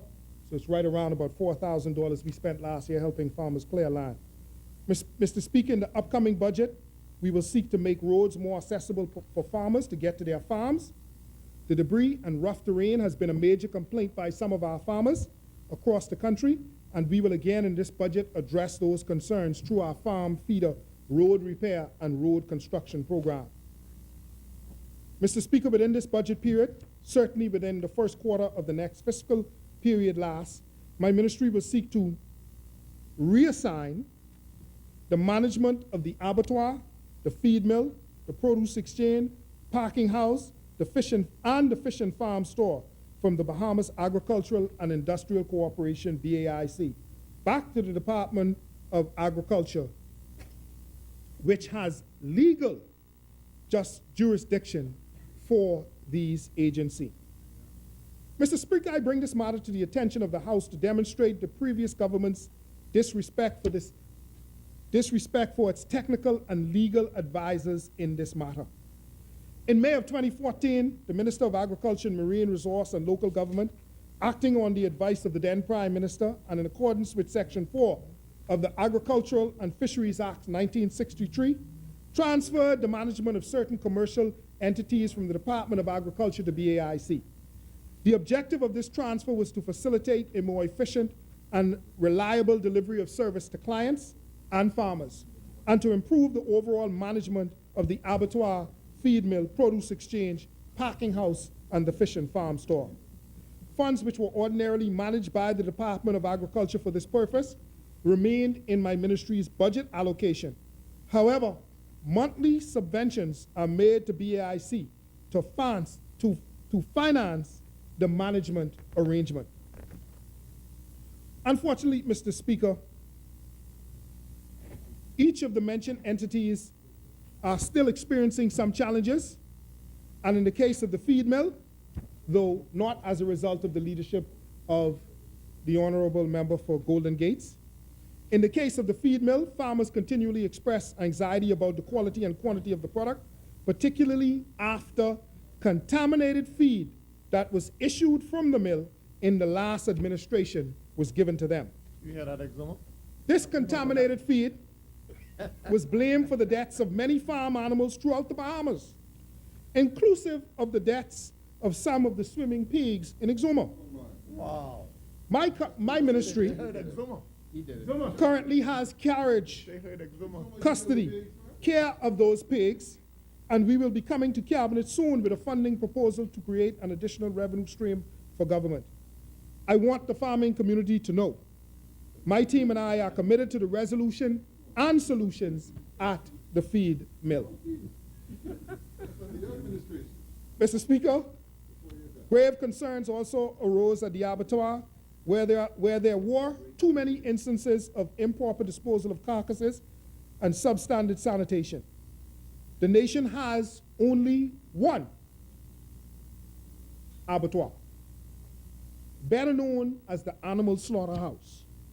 And in the 2018-2019 budget, we will be seeking to purchase a few new, more mobile abattoirs to assist the nation's processing of livestock. Mr. Speaker, ahead of the managerial transfer, BAIC sought the advice of the Office of the Attorney General to, inter alia, determine whether any amendments in law was required to facilitate the transfers.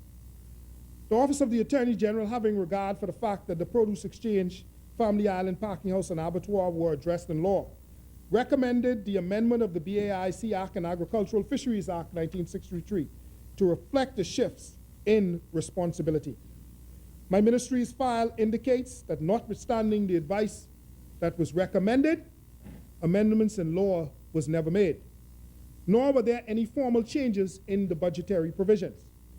The management transfer, therefore, is merely functional, but has no legal authority. As a result, Mr. Speaker, I have approached the Cabinet of the Bahamas under the direction of the Prime Minister to see how we resolve this situation. And I understand that my Prime Minister has been gracious enough to allow us to be able to he's put that on the agenda for us to discuss very soon. Mr. Speaker, for the past few months, in anticipation of the mentioned entities reverting to management by DOA, my ministry has engaged stakeholder meetings to understand and to address the original challenges and inefficiencies that resulted in the arrangement that obtains today. And I am happy to announce that we have some remedial strategies for the affected units, and we will be looking to implement those as we move forward in this budget year.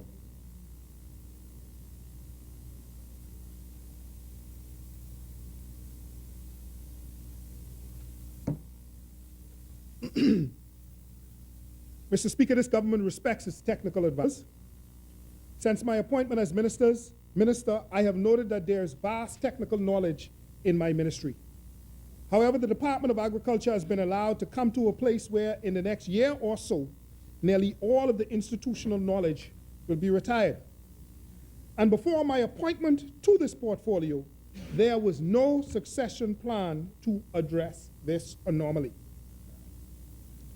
Mr. Speaker, my ministry over the past year has been aggressively developing a succession plan which will adequately staff the ministry's departments in the coming year, and I will be sitting with our Prime Minister to get his advice on the direction in which he would like for me to go in that regard.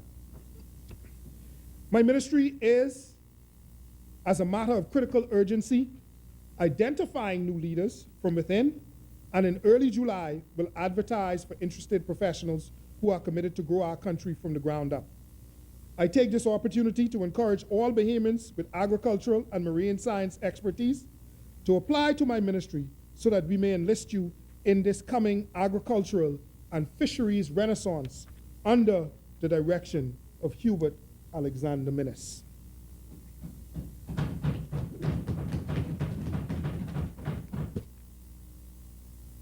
The veterinarian section. Mr. Speaker, I now turn to the veterinarian service of the Department of Agriculture. My ministry during this fiscal period engaged the services of a consultant to develop a standard operating procedures manual for veterinarian services for the Commonwealth of the Bahamas. The modules of the manual included border inspection posts for the importation of animals, animal products, and byproducts, quarantine procedures, slaughtering and abattoir inspection, early warning or notification systems, emergency or contingency actions to be taken in the event of outbreaks, and epidemiological surveillance with guidelines for sampling and quantitative risk assessment for importing animals, animal products, and animal byproducts and veterinarian supplies. With the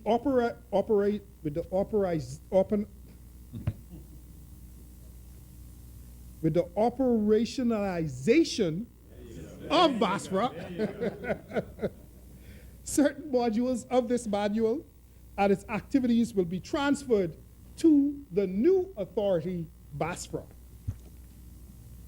The manuals will help to strengthen the legislative framework by supporting the development of an efficient operational environment for the official veterinarian service, which are all requirements for the World Trade Organization and the World Organization of Animal Health.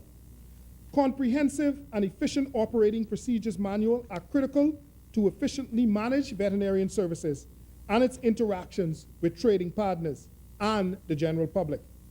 It is important to maintain a critical and scientific approach of food safety and quality with evidence-based information, which would then promote better nutritional and health habits in country. Mr. Speaker, during this fiscal period, 2 K9 vehicles were acquired for the K9 unit in Grand Bahama, where a full-time vet is assigned. During this fiscal year, Mr. Speaker, we also intend to bring a new Veterinarian Service Act, which will move the industry's legislative framework into the 21st century. Mr. Speaker, my ministry, under the auspices of the Department of Agriculture, conducted 2 extension training sessions for farmers on swine production and management. This training is essential to expand our efforts towards food security. Ongoing training will include better, more standardized practices for sheep and goats and poultry production. In the area of poultry, we'll be aggressive in this budget period to increase our eggs and meat production. Mr. Speaker, in the Department of Agriculture, there are 325 registered farmers who have registered for the period July 2017 to April 2018. The largest number of farmers are in North Andros, 99, whereas New Providence was second with 91. It is expected that additional farmers will register ahead of the end of this month. I also encourage farmers to register with the Department of Agriculture to access concession to farmers. You cannot get the concessions if you are not registered. These concessions include consideration of agricultural crown land, land clearing, where farmers pay 50% of the cost and the government pays the remaining 50% of the cost. It should be noted, however, that an established protocol is in place in the ministry for this, and they would need to follow the protocol before receiving that assistance from government. Duty-free concession for agricultural manufacturing. Example, machinery, food processing supplies, and chemicals in accordance with the Agricultural Manufacturers Act. Duty-free concessions on farm vehicles within certain specifications, tractors, and agricultural inputs. Example, fertilizers, water pumps, irrigation supplies, consistent with the Tariff Act. They receive concessions on the issuance of breeding animals, pigs, sheep, and goats at subsidized prices from the Gladstone Road Agricultural Research Center, GRAC. They receive access to agricultural and technical assistance and veterinarian services free of charge from the Department of Agriculture. Mr. Speaker, farmers continue to access agricultural duty-free import permits for the operation of their farms, and during the period January to April 2018, a total of 66 permits were awarded. These permits were mainly for the islands of Abaco, 32, and New Providence, 24. The permits for Abaco consisted mainly of baby chicks for Abaco Big Bird and packaging for 5-star farms. In New Providence, Lucayan Tropical was consistently the largest importer of duty-free permits. Lucayan Tropical is engaged in modern innovative technology using controlled microenvironments to grow microgreens and other selected vegetables for the local market. And we are encouraging the farming community to adopt these new technologically savvy ways of farming. Mr. Speaker, in pursuit of greater stakeholder input, my ministry afforded farmers the opportunity to discuss their concerns during a town hall meeting held in April of this year. We listened to them, then sought to bring them together in a 3-day conclave convention to provide training and discuss the way forward in agriculture in the Bahamas. Farmers were able to receive information on the updates of WTO accession, livestock production, marketing agricultural products, hydroponics farming, and agribusiness processing, among other areas. Mr. Speaker, during our meeting and during the conclave convention, we took note of the feedback from farmers so that we would be guided by their recommendations in the future. Of particular note is the following response from a participant at the conclave, and I quote, "The conclave was excellent, and I appreciated it. Some of the topics I heard in the sessions were topics I had learned online, and I was surprised that people locally were practicing and carrying them out. I learned that we have local professionals who know modern agricultural practices. These topics presented should have sessions that focus on them, on each one in depth. I suggest that we should have specialized conclaves on each topic so that more time would be allocated for presenters and questions afterwards. Mr. Speaker, my team and I will certainly consider all recommendations from the conclave as we move to further improve the agricultural sector. I take this opportunity to thank the agencies that assisted us in hosting the conclave, in particular our international partners, the International Agency of IKEA and CARI, and join the representatives from the Department of Agriculture, BAMSI, and BAIC, and other private entities to ensure that we cover topical areas in farming. It is our intention to offer such opportunities on a subject, specialty, specific basis throughout the coming year, culminating in a large farmers' convention once each year, and perhaps it will be the Agricultural Expo. Mr. Speaker, I will now speak just briefly on BAMSI. The Member of Parliament for North Andros and the Berry Islands has already touched on BAMSI, but I wish just to add just a few other things to what it is that he would have said. Mr. Speaker, many persons still do not know about BAMSI, and those that do question the validity, the viability of the institute. BAMSI was originally developed on a land grant system which encompasses education and training, research and innovation, and extension and outreach. The academic component of education and training underpins the entire operation, which provides sustainable and capacity building of the sector by providing a trained, certified, and technically competent workforce in agriculture. It also stimulates the creation of agro-entrepreneurs who will drive the sector by creating additional avenues of commerce and job creation. The farm at BAMSI is intended for research and demonstration and to provide hands-on and practical component for the school. It exposes the students to current technology and industry standards. Mr. Speaker, the produce from the farm is sold and the proceeds are used to supplement the operational expenses of the school. It is important to note, however, that the students also get to eat what they grow because the produce is also used in the school's cafeteria.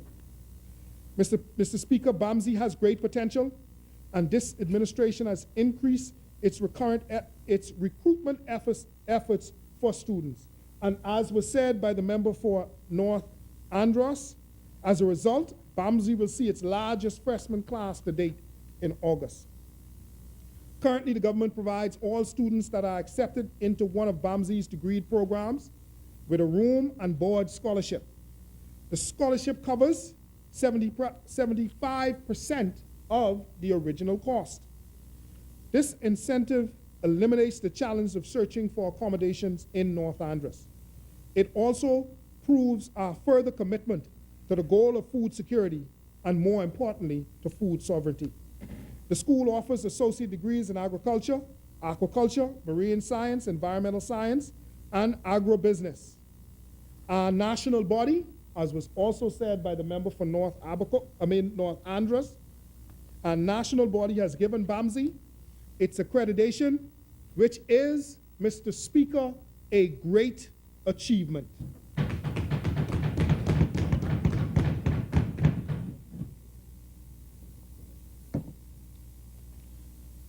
BAMSI also has memoranda of understanding and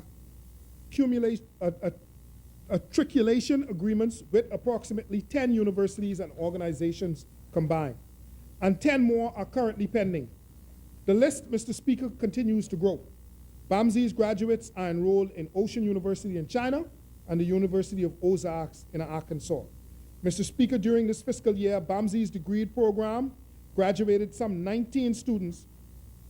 The school also offers college prep programs and a certificate program, of which approximately 369 persons participated in various short courses and workshops held during the period under review.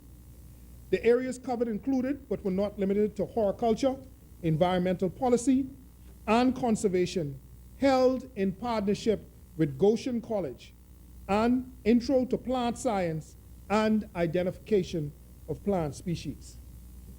Mr. Speaker, the possibilities for BAMSI are endless. I am indeed confident that under the leadership of this functioning board of directors and the work of the member for North Andros and the Berry Islands, the Honorable Carlton Boleg, BAMSI can and will only grow from strength to strength.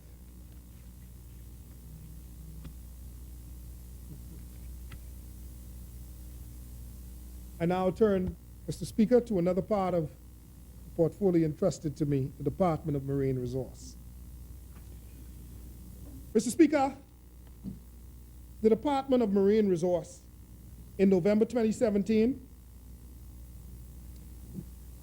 got from the National Accreditation Board, the ANAB, a US-based non-governmental standard organization, the accreditation for the functioning of our national food safety and technology labs.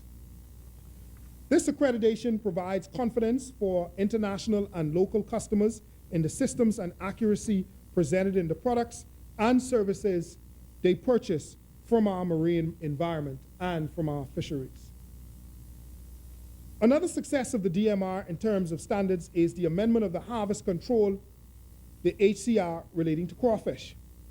In consultation with primary stakeholders of the seafood processing and export sector, the amendment curtails the commercial annual export limit of 7 million pounds of the resource to 5 million pounds.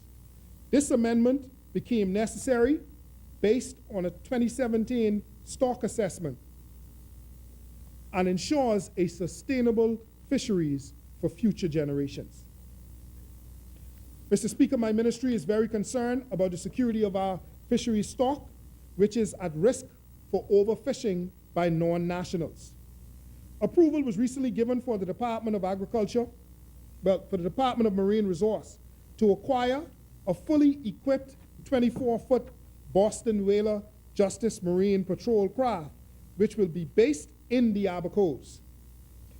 The vessel will assist with fisheries enforcement and other relevant duties in the northeastern areas of our archipelago. An additional boat is expected to be acquired in this new budget period of 2018-2019 for Bimini. The new vessel will be stationed in Bimini for the patrols of the northwestern quadrant of our archipelago.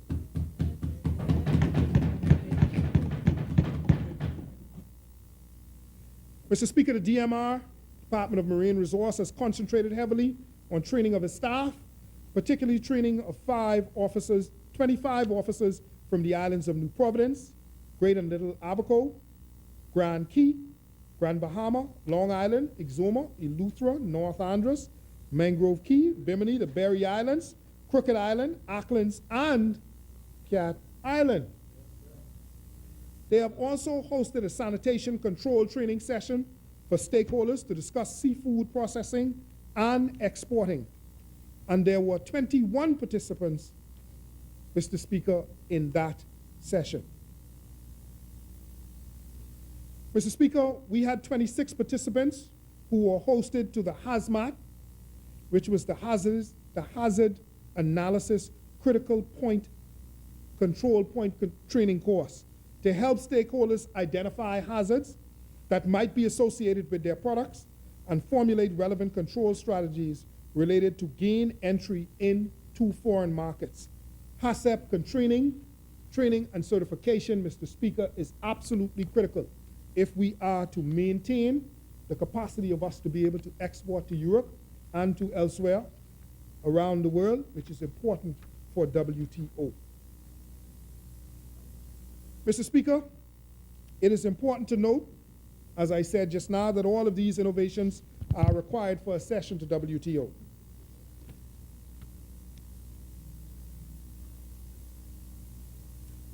Mr. Speaker, during this fiscal year, the Department of Marine Resource engaged in a number of research initiatives as well with local non-governmental organizations to engage stock assessments of the Queen Conch, the Nassau grouper, the Caribbean spiny lobster crawfish. Resulting from this work, new regulations are being drafted and that will be presented to Cabinet for approval in this budget year. Mr. Speaker, like the farmers, the fishermen were afforded the opportunity to meet with me and my team during a recent town meeting. I was pleased to accommodate this group who presented their concerns for their industry extremely well. As a result of the discussions, we have committed to host them, just as we accommodated the farmers, in a 3-day conclave, and will permit further discussions with stakeholders on how best to address the challenges facing the fishing community in the Bahamas. The conclave will happen in the coming weeks before the fishermen go out to sea for this season's catch. Mr. Speaker, we believe in consultation, and at the end of the process, we look forward to a plan of action that will require the attention of not only the DMR, but also the support of the Department of Immigration, the Royal Bahamas Defense Force, and the fishermen themselves. Mr. Speaker, before I move from the DMR, I'm very pleased to discuss the Fisheries Resource Jurisdiction and Conservation Flats Fishing Regulations of 2017, which is in place, Mr. Speaker, and has been in place for the protection of the Bahamian entrepreneurs. The significance of the flats fishing industry is fully appreciated by this government, Mr. Speaker. In fact, the Free National Movement's commitment to the Bahamian people recognizes the stability of our economy depends on the strength of its middle class and small and medium-sized businesses. We resolve to empower a new class of entrepreneurs that includes practitioners in the flats fishing industry. The ministry is now considering amendments to the flats fishing regulations that will enhance conservation, broaden the entrepreneurial opportunities for Bahamians, and further enhance the economy of the Bahamas. We will address the long-standing issue of foreign flats fishing motherships and aircrafts that have been a sore sticking point for all Bahamians engaged in the flats fishing industry. I look forward to the input of stakeholders as we move forward in this most important process.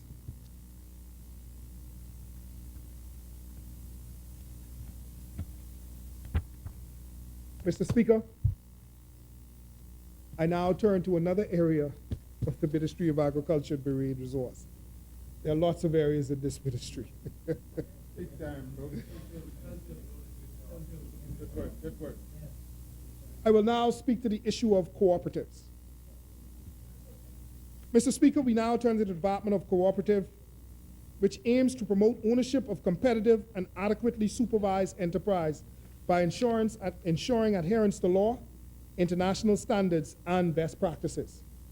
The department staff moves throughout the Bahamas to fulfill its mandate by maximizing economies of scale, expansion of the agribusiness sector, technical skills development, reducing unemployment, introduction of new value-added products that impact the gross domestic product, and increase public awareness about co-ops. Mr. Speaker, during the last budget, my ministry continued its beekeeping industry development in partnership with the International American Institute for Cooperation on Agriculture, IECA, for developing viable commercial entities utilizing the cooperative frameworks in Grand Bahama. The ministry has partnered with IECA since 2015 in the Beekeeping Agricultural Policy Program. The ultimate goal of the program is to develop a national beekeeping industry policy for the Bahamas. Such policy would safeguard the investments made by Bahamians in their apiaries, which are beehives, and also assure quality standards for not only for the production of honey, but the protection of bees. Mr. Speaker, the Ministry of Grand Bahama Apiary Project officially got started this year, January 2018, and participants followed a curriculum that exposed them to every facet of beekeeping for commercial purposes. The training was 14 weeks, and at the conclusion of the training, the Bahamas Development Bank provided startup loans to the qualified participants.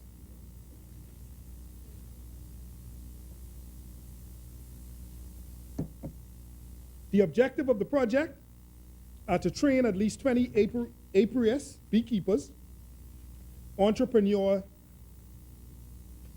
per year over 3 years, with a view of 1, creating a minimum of 100 jobs for persons between the ages of 16 and 25, 2, substituting imports and generating exports of 4.5 million in product value, and 3, registering at least 3 commercially viable apiary beekeeping cooperatives in Grand Bahama. The Department of Cooperatives Development role in this project was and is to establish cooperatives, facilitate the provision of potential farm locations in conjunction with my ministry, develop business plans for establishing co-ops, provide assistance with cooperative registration, business startups, ongoing training, and development for co-op members, board, and committee members. Mr. Speaker, in addition, I am pleased to advise that the Grand Bahama Beekeepers Cooperative Society Limited was formed through the Grand Bahama Youth Apiary Program, and that, Mr. Speaker, is processing well. I'm advised to date that these young people, with their enthusiasm in beekeeping, have attracted the attention of both national and international audience through their efforts. To continue the momentum of the program and to encourage its 29-member strong cooperative, my ministry with IECA and the Bahamas Development Bank are in discussions with the Office of the Prime Minister in Grand Bahama to obtain a temporary space for the cooperative, a space from which they can work from. The young cooperative has been having some challenges in this area, and it is hoped that we can resolve that so that they can begin to actually process their honey and manufacture their value-added products such as soaps, candles, lip balm, and hive boxes. All of the listed products, the soap, the candles, the lip balms, are all products that are developed from beehives, from apiaries.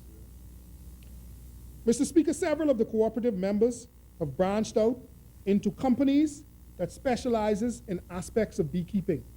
We wish them all well in their future endeavors, and my ministry will continue to assist them in this pursuit.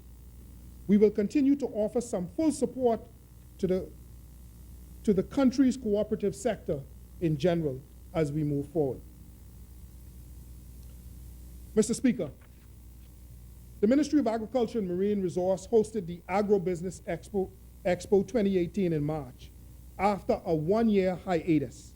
This very successful 3-day event included the extended entities of BAMSI and BAIC and the stakeholders from the agricultural and agribusiness communities. The expo also featured for the very first time a plant clinic which permitted farmers to bring clippings of their suspect crops for diagnosis and recommended treatment.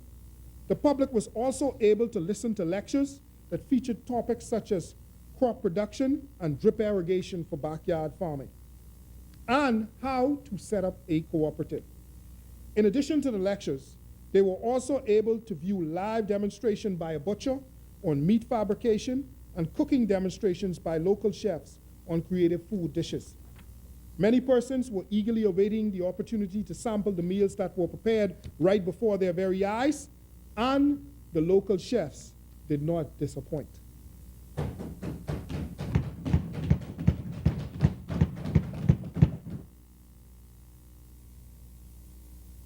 Mr. Speaker, the expo was well received by the public, and interest in Bahamian grown product and agro products has peaked, and we see that in the farmers market that BAIC hosts every Saturday at Gladstone Road. Mr. Speaker, I now turn to regattas, which is another part of this portfolio. Mr. Speaker, just last week, as the minister responsible for regatta, I was privileged to attend the Long Island Regatta. It was a very well organized event, and I congratulate Long Island for such a remarkable display of competition, camaraderie, and culture.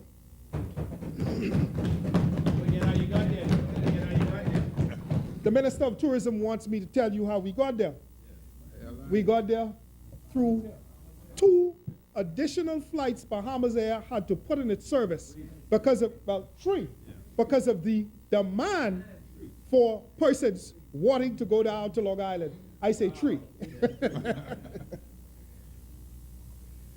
The event featured the innovation, Mr. Speaker, of live streaming. The first island beyond New Providence and Grand Bahama to have live streaming of its regatta. And Mr. Speaker, to our surprise, we ended up with some 500,000 persons viewing live streaming of the Long Island Regatta. We had persons as far away as the UK, Canada, commenting on the sailing that was taking place in the Bahamas. Australia as well. The government of the Bahamas, Mr. Speaker, for that though, the government of the Bahamas extends an onerous sum on the promotion of regattas and festivals throughout the country. For this reason, my ministry is working towards bringing structure and greater accountability to the management of regattas. In the coming months, stakeholders will be invited to participate in documenting protocols and procedures for the regularization of that sector, and we look forward to their participation. They know of whom I speak and what I say. Mr. Speaker, this is indeed crucial. We believe that there's an obligation to stimulate the local economy of the Family Islands through the cultivation of homecomings, festivals, and regatta. Mr. Speaker, before I close, I must make mention of 2 areas that are also under my purview. They are the management and upkeep of Arawak Key and Potters Key. Both have had their challenges and complaints regarding lighting and bathroom facilities. I am pleased to report that Arawak Key's first phase of lighting is now complete and up and running. Mr. Speaker, we met a very dire situation left by the former administration of the lighting situation down at Arawak Key. The bathrooms have also now been renovated, and they are receiving rave reviews by the patrons. I want to thank the manager of Arawak Key, Mr. Paul Willie, for his, we are going to address the leader of the opposition has asked that we stop blocking the roads. We are going to speak to the Minister of National Security about that gate that has been blocking the access on Sunday. If the gate could be open, on every other evening, it should be able to be open on Sunday. I am advised also, Mr. Speaker, that the lighting at Potters Key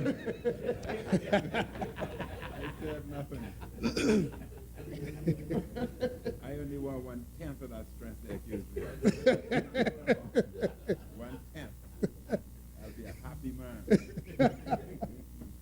Mr. Speaker, I'm advised that the lighting at Porter's-Key has also been completed and is awaiting power from BPL, which I'm confident will be addressed very soon by BPL, because I spoke to the Minister of Works, who is under whose purview BPL falls.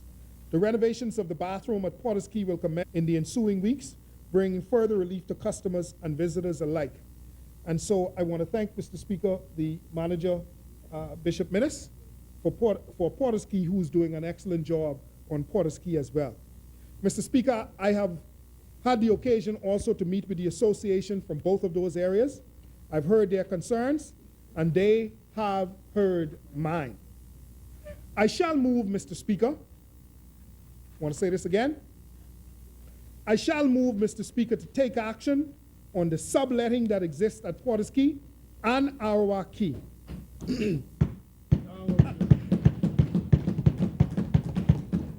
And will seek to bring all remaining leases arrears up to date by June 30th, the end of the budget period of 2017-2018. And to give you an example, Mr. Speaker, there is some $400,000 of arrears at Arawa Key, and one fella in particular owes the government of the Bahamas some $30,000.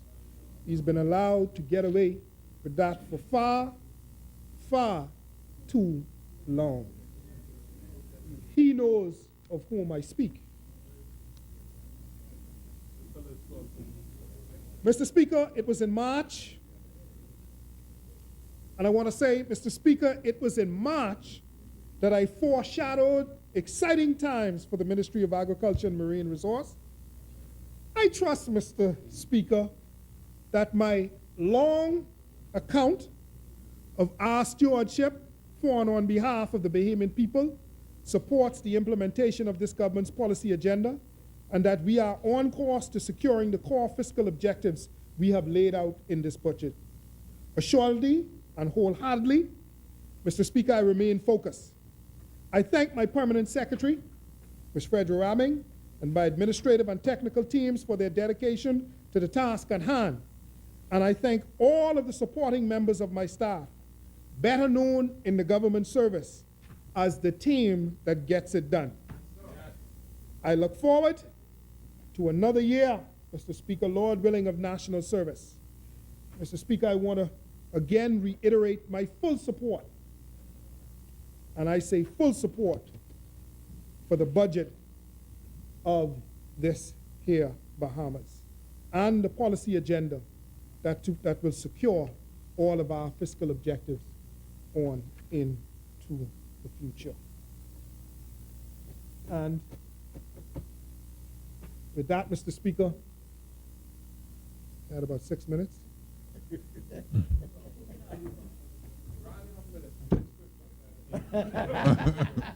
I should round it up with a good scripture.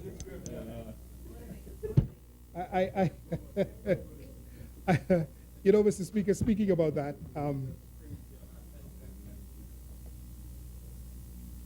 this government has called, Mr. Speaker, on the Bahamian people to make some hard choices. And you know, Mr. Speaker, in observing all of the discussions that has taken place in the blogosphere and social media, this budget, Mr. Speaker, has touched on a very core issue in our society, that of nationalism. Mr. Speaker, nationalism has about two overriding themes and streams and veins. And it seems like this budget, Mr. Speaker, has struck a visceral nerve with the Bahamian people on the issue of nationalism. Mr. Speaker, one vein of nationalism is the desire of a people when confronted with international agencies such as CSME, EPA, WTO, or immigration, to push back, because there is the fear that that which is ours is going to be taken away from us. And we could see out there, Mr. Speaker, that in the discussion, some of that is beginning to take place. But you know, Mr. Speaker, there is another vein and strain of nationalism that I think the Bahamian people ought to be mindful of in their overall discussion. There is a strain or vein that speaks to a nation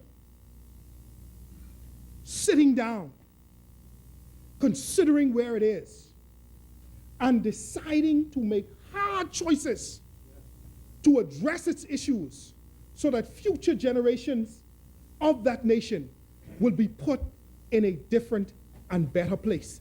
And Mr. Speaker, that is what the government of the Bahamas has asked of the Bahamian people. And you know, the member for North Andros said that I ought to speak, and you know, I grew up in the Jumper Church.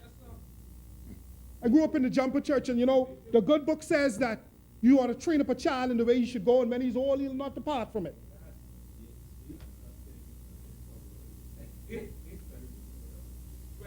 He will not depart from it. And Mr. Speaker, he is right. It speaks about how you treat the poor. But Mr. Speaker, in this overall debate that is taking place, I want to remind the Bahamian people of something. There was a nation called Israel who stood on the banks of the proverbial Jordan. They had an opportunity, Mr. Speaker, after a few months of leaving Egypt. They stood at a place called Kadesh Barnea. And they decided that in order to move their national ethos forward, they knew where they wanted to go, which was called the land of promise. They decided, Mr. Speaker, incidentally, that they, having reached Kadesh Barnea on the banks of the proverbial Jordan, that they would send 12 spies. 12. Over in the land of promise to bring back the report of the situation they will encounter in that land.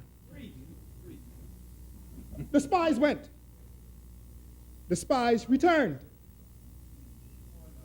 Their report was that the land is filled with some giants.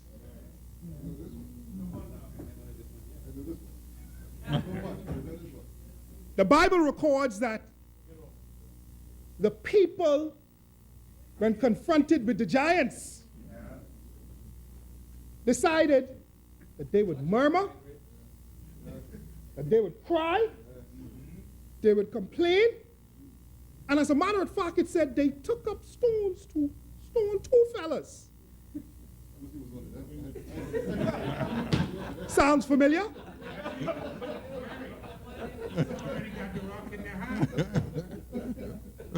Two fellas who stood up and said, don't mind the giants of debt and deficit and payments that should have taken place. It says, don't mind those things. It says, we are well able to possess the land. Let us go up and possess the land. It said, but the nation,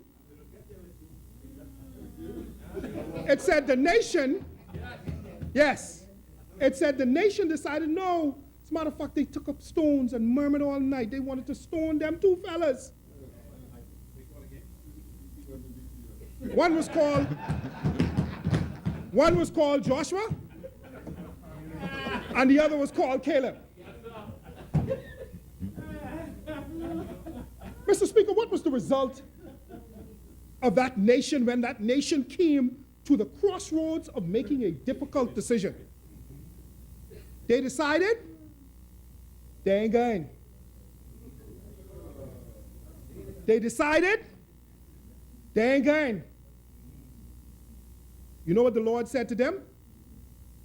The Lord said, because y'all ain't interested in correcting the anomaly, because y'all ain't interested in the land flowing with milk and honey, you know what I can do with y'all?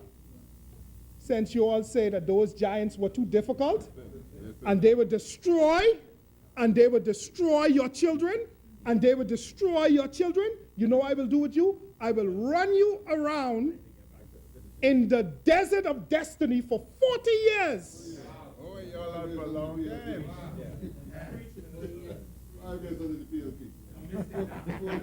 40 years. Okay? 40 years. And Mr. Speaker, Israel, Mr. Speaker, had Israel taken the decision while they were on the banks of Kadesh Barnea to say that they would confront the giants in the land of promise, they could have gone up, some theologians say, and conquered the place in 3 to 5 years. Sounds 3 years, balance, but 3 to 5 years. But instead, because they didn't take the directive of making the hard choices, it took them 40 years before they came right back to the point of the banks of the Jordan, looking over at the same problems that they had. And at that point in time, Mr. Speaker, the problems had magnified.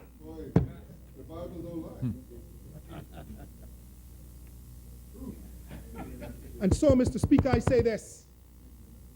Let's go and attack these giants. As the member for Southern Shores say, let us go up and deal with these giants in the promised land. Let us go up because we are more than able. And Mr. Speaker, if we go up, as the Lord said, today I put before you life and death, blessings and cursings. But he never just puts you there and tells you, not tell you what to choose. He say, choose life that you and your children may live. And Bahamas, I say, this budget of 2018-2019 is life for the Bahamian people. Mr. Speaker, I take my seat.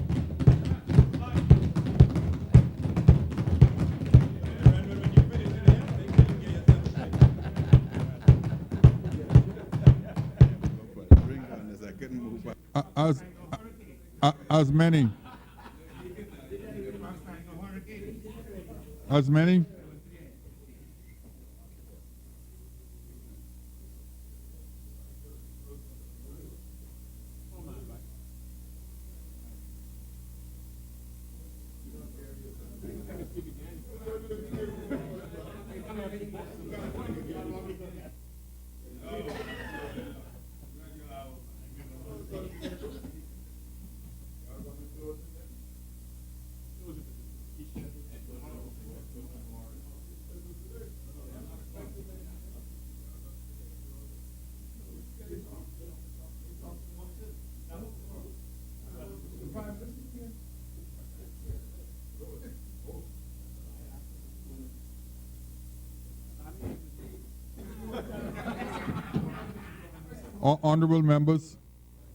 Honorable members, we'll take a 10 minutes break.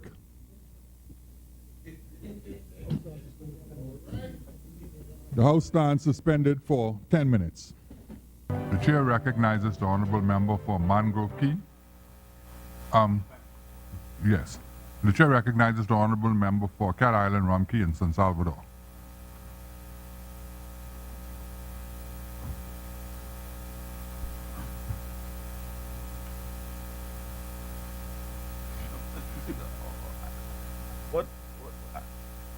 I don't know whether the leader has anything to say, because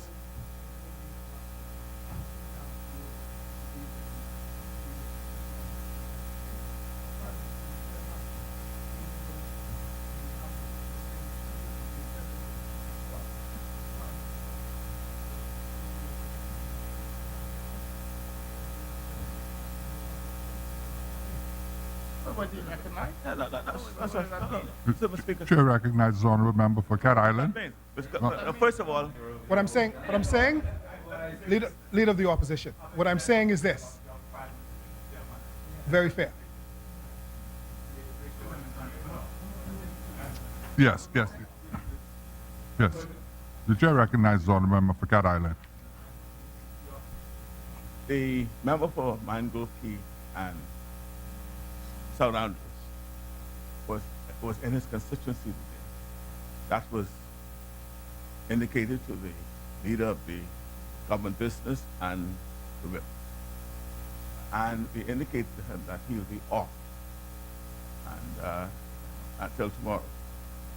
As he came in early enough, we thought he would just make his appearance in the House.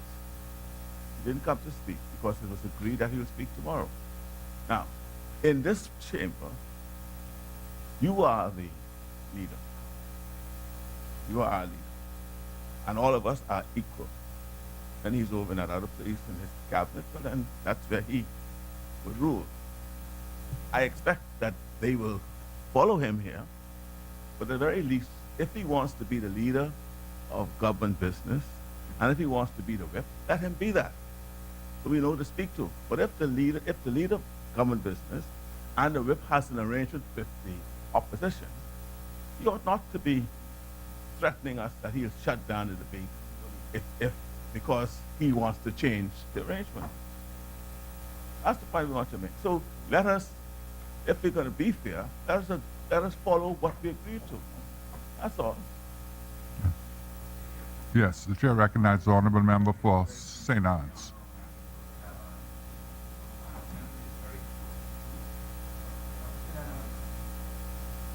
Anytime when other people sit the dictates that came from them don't necessarily go along with what each time carries on. So that's written together, that's right. So let's not send out through the airwaves a sense of something else that they did not abide by when they were on this side.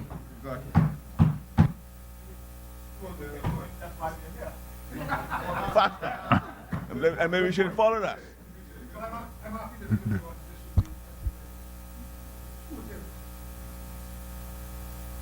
Statement just now, eh? But Mr. Speaker, to give members an opportunity, we are prepared.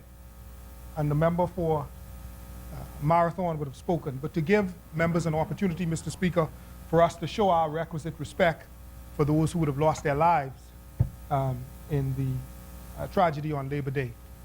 We are going to move at this point in time that the House do suspend until tomorrow morning, tomorrow afternoon at 3 p.m., where we will pick up this debate in earnest.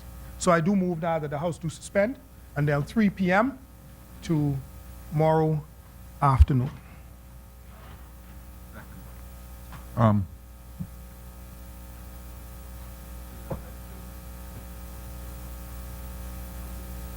Thank you, honorable member. It has been moved and seconded.